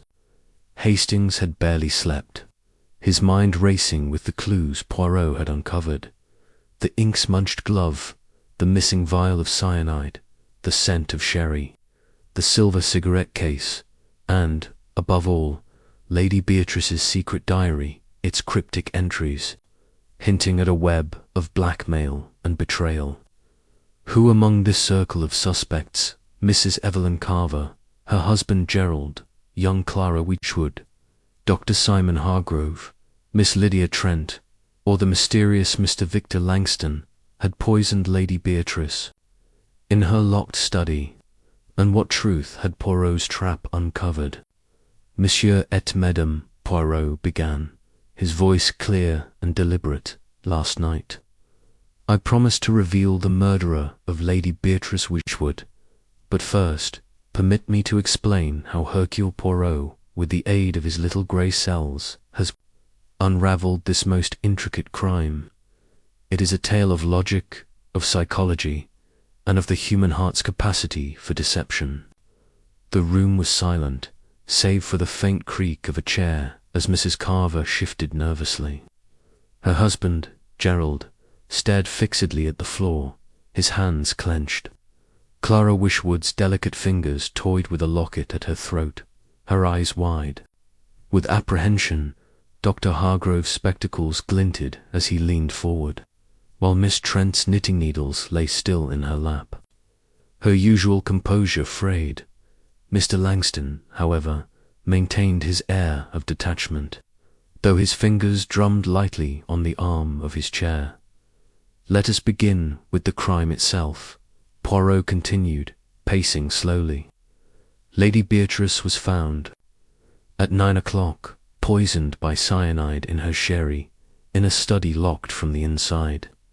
The key was in her pocket, the windows secure, the diary hidden in a secret compartment.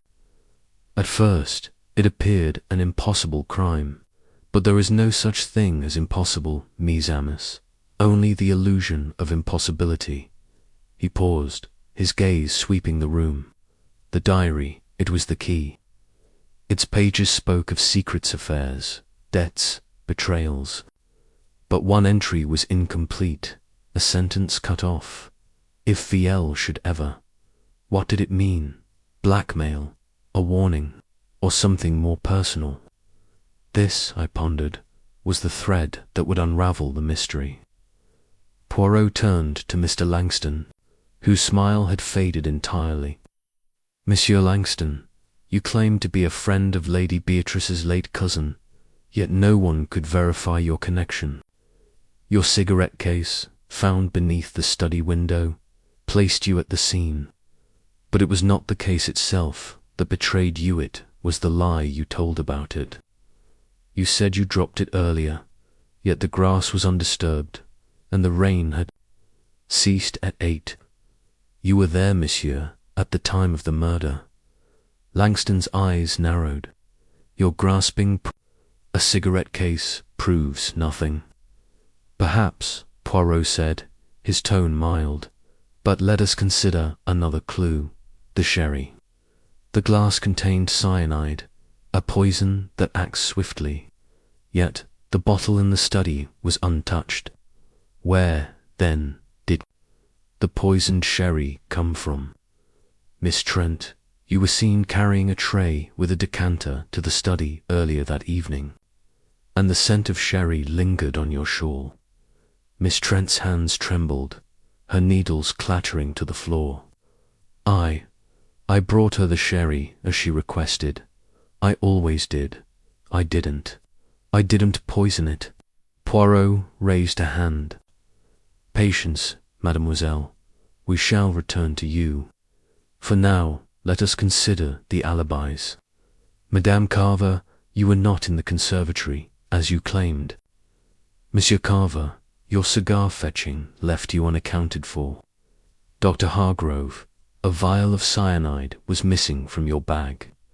And Mademoiselle Clara, your lie about reading Pride and Prejudice suggests you were elsewhere, perhaps near the study." Clara's face flushed, but she remained silent, her locket now clutched tightly. "But the trap," Poirot said, his voice rising with a touch of drama, "was not in these questions alone. Last night I left a bait. I informed you all that the diary held the key, and I ensured that a certain page, carefully prepared by myself and Hastings, was left accessible in the study. This page, it suggested a new clue, a hidden letter implicating the murderer. I knew the guilty one would seek to destroy it." He paused, his eyes locking onto Miss Trent. "And this morning, Mademoiselle Trent, you were seen entering the study. At dawn, the page was torn, but not before I had placed a mark upon it, a mark that now stains your fingers with invisible ink, visible only under a certain light." Miss Trent gasped, her hands flying to her face. The room erupted in murmurs. Hastings leaned forward, astonished. Poirot had not shared this detail with him, but the brilliance of the trap was undeniable. "You see, Poirot," continued Miss Trent, "you were Lady Beatrice's companion, privy to her secrets. The diary revealed your affair with a married man, a secret that, if exposed, would ruin you. Lady Beatrice, she knew, and she used this knowledge to control you. But you grew tired of her power, did you not? You brought the poisoned sherry, knowing her habits. You locked the door with a spare key, which you later returned to her pocket. And the diary you hoped to destroy, but it betrayed you, Miss." Trent's composure shattered. "No, I didn't mean to. She was cruel. She threatened me. I only wanted to be free." The room was stunned into silence. Mrs. Carver sobbed softly. Gerald swore under his breath. Langston's face was unreadable, but his hands were still. Poirot's voice softened. "The human heart, it is complex, mademoiselle, but murder, it is never the answer. The police, they will take your confession now." As Inspector Japp, who had been waiting in the hall, entered to take Miss Trent away, Hastings felt a pang of pity mingled with awe. Poirot had seen through the lies, pieced together the clues, and sprung a trap that none could escape. Chapter 14. The final pieces.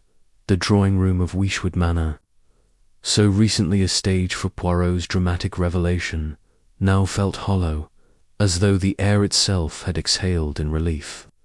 The heavy drapes were drawn back, allowing the late morning light to flood the room, illuminating the dust motes that danced in the wake of Miss Lydia Trent's departure. She had been led away by Inspector Japp, her head bowed, her confession still echoing in the minds of those who remained. Yet, for Hercule Poirot, the case was not entirely closed. There were threads, more nagging inconsistencies, that demanded his attention. His little grey cells, ever restless, urged him to ensure every detail was accounted for. Captain Hastings stood by the fireplace, his hands in his pockets, watching Poirot with a mixture of awe and curiosity. The revelation that Miss Trent, the quiet, unassuming companion, had poisoned Lady Beatrice Whodunit had been a shock, yet it made sense in the cold light of Poirot's logic. The diary, the sherry, the spare keel had aligned perfectly in his trap, but Hastings knew his friend too well. Poirot's calm exterior often masked a mind still sifting through the puzzle's edges. "Monsieur et Madame," Poirot said, addressing the remaining suspects, who sat in stunned silence. Mrs. Evelyn Carver clutched her husband's arm, her face streaked with tears.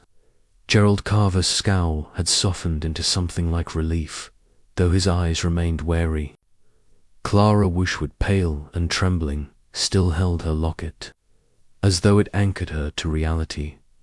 Dr. Simon Hargrove polished his spectacles absently, while Mr. Victor Langston leaned back in his chair, his earlier detachment replaced by a guarded intensity. "The confession of Mademoiselle Trent," Poirot continued, his voice precise and measured, "has illuminated the method and motive of Lady Beatrice's murder. But there are questions yet unanswered, details that must be clarified to satisfy the order and method of Hercule Poirot. For a crime such as this, every piece must fit, or the picture, it is incomplete." Hastings raised an eyebrow. "What's left, Poirot?" She admitted. "It's sherry, cyanide, the lot. Surely that's the end of it." Poirot's eyes twinkled with that familiar spark of mischief. "Mon ami, you are too quick to close the book. The confession, it is the heart of the matter, but the mind of Poirot, It sees the shadows around it. Let us examine these shadows. He turned to Clara, whose fingers tightened around her locket. Mademoiselle Clara, your alibi was false. You are not reading in the library, and the ink on your glove suggests you handled the diary. Why were you, perhaps, aware of its contents? Before the murder, Clara's lips parted, her voice barely a whisper. I found it once, weeks ago. Aunt Beatrice caught me reading it. She was furious, said it was private. I never touched it again, I swear. Poirot nodded, his expression unreadable, and yet the ink was fresh. A curious detail, Nan, but we shall return to it. He pivoted to Dr. Hargrove, whose hands froze mid-polish. Monsieur le Docteur, the missing vial of cyanide from your medical bag. You claimed it was stolen, yet you reported no theft until after the murder. Why the silence? Hargrove cleared his throat, his voice unsteady. I didn't notice it was gone until you asked. I keep my bag locked, but I suppose someone could have taken it. I swear I had no part in this. Poirot's gaze lingered, then moved to Mr. Langston. And you, monsieur, with your cigarette case and your presence near the study. Your initials VL appeared in the diary's final entry. What secret did Lady Beatrice know about you? Langston's jaw tightened, but his voice was steady. I told you, Poirot, I barely knew her. The cigarette case was a coincidence. As for the diary, I've no idea what she wrote. Perhaps VL meant something else. Poirot's smile was enigmatic. Perhaps, but the little grey cells, they do not believe in coincidence. He paced slowly, his hands clasped behind his back. Let us reconstruct the night of the murder, Miss Trent. She brings the poisoned sherry, knowing Lady Beatrice's habit of drinking alone in her study. She uses a spare key to lock the door, creating the illusion of a sealed room. But there is another detail of the diary itself. Why was it left in the secret compartment, yet partially exposed? Why not destroy it entirely, if it held such damning secrets? Hastings frowned, catching Poirot's drift.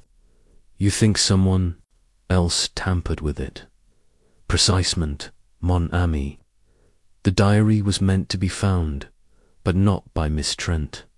Someone wished to direct suspicion, to muddy the waters. And this brings us to you, Madame Carver. Mrs. Carver gasped, her hand flying to her chest. Me, I had nothing to do with it. I loved my sister.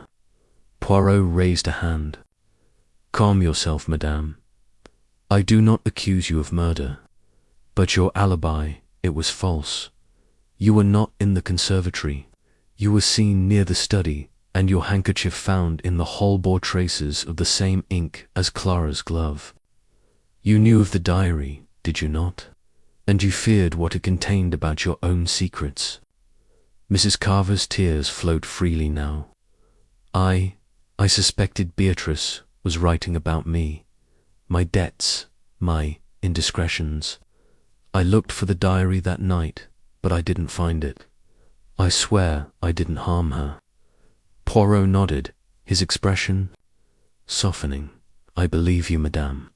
But your actions, they complicated the truth.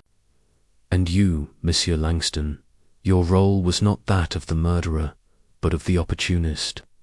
The VL in the diary was not you, but another, a fiction created to mislead.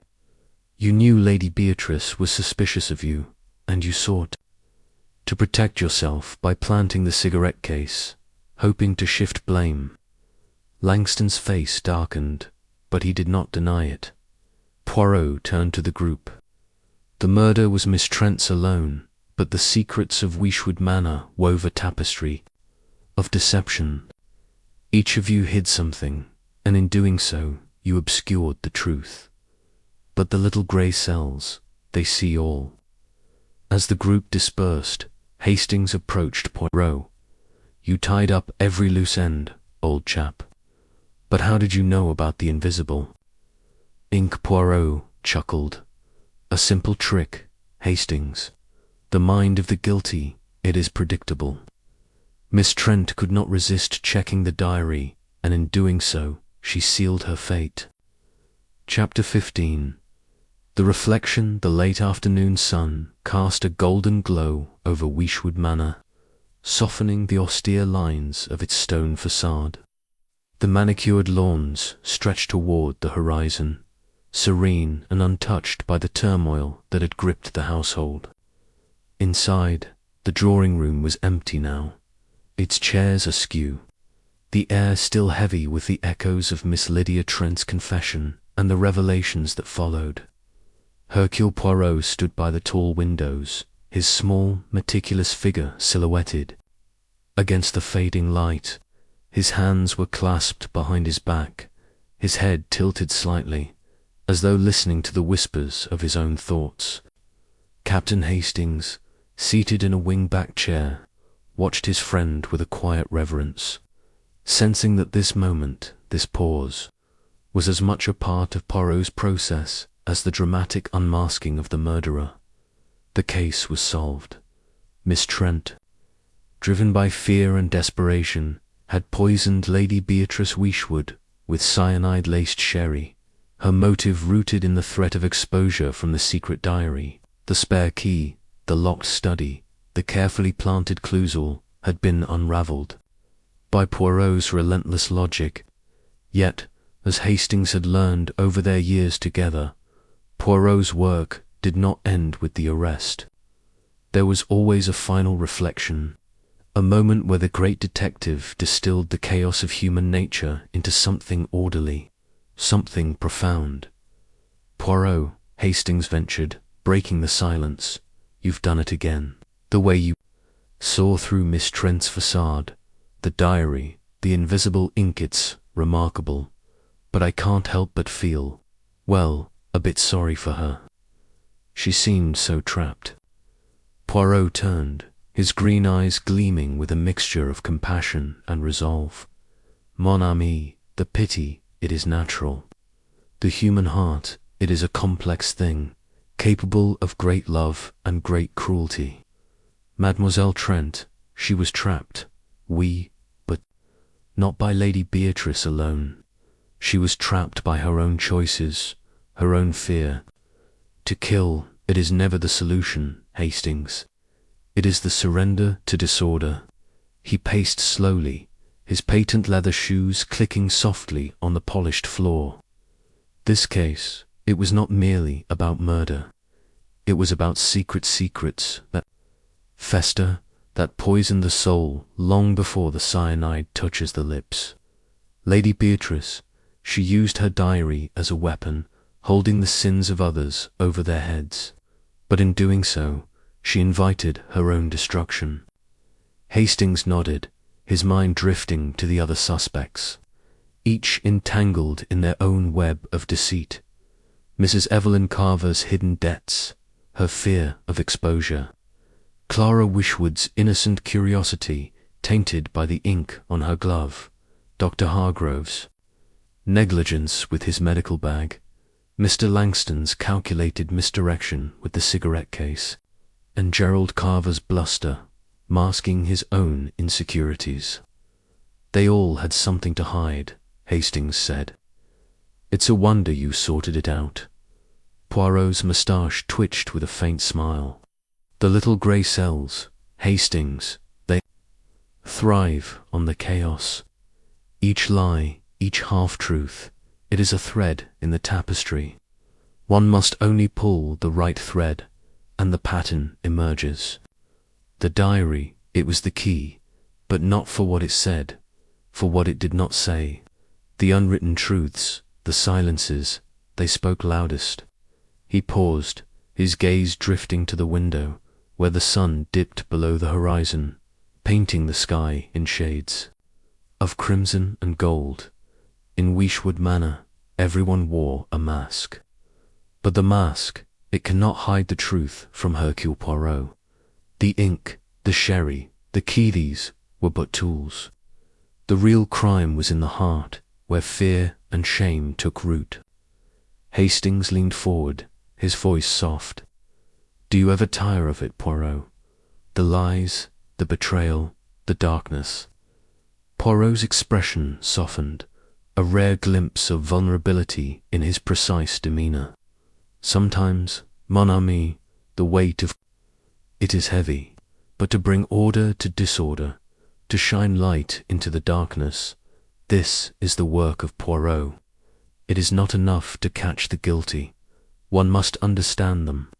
Only then can justice be true. A knock at the door interrupted the moment. Mr. Reynolds, the butler, entered, his face as impassive as ever. Monsieur Poirot, Captain Hastings, your car is ready. The train to London departs in an hour. Poirot nodded, adjusting his hat. With a flourish, merci, Monsieur Reynolds. Come, Hastings, the world awaits, and the little grey cells, they must rest before the next adventure. As they stepped into the hall, Hastings glanced back at the drawing-room, its silence now a testament to the storm that had passed. The manor would heal, its secrets laid bare, its ghosts quieted for now. But as he followed Poirot into the fading light, Hastings knew that somewhere another mystery awaited. Another puzzle for the inimitable Hercule Poirot to solve. The car rolled down the gravel drive, leaving Whodunit Manor behind, a shadow against the twilight sky.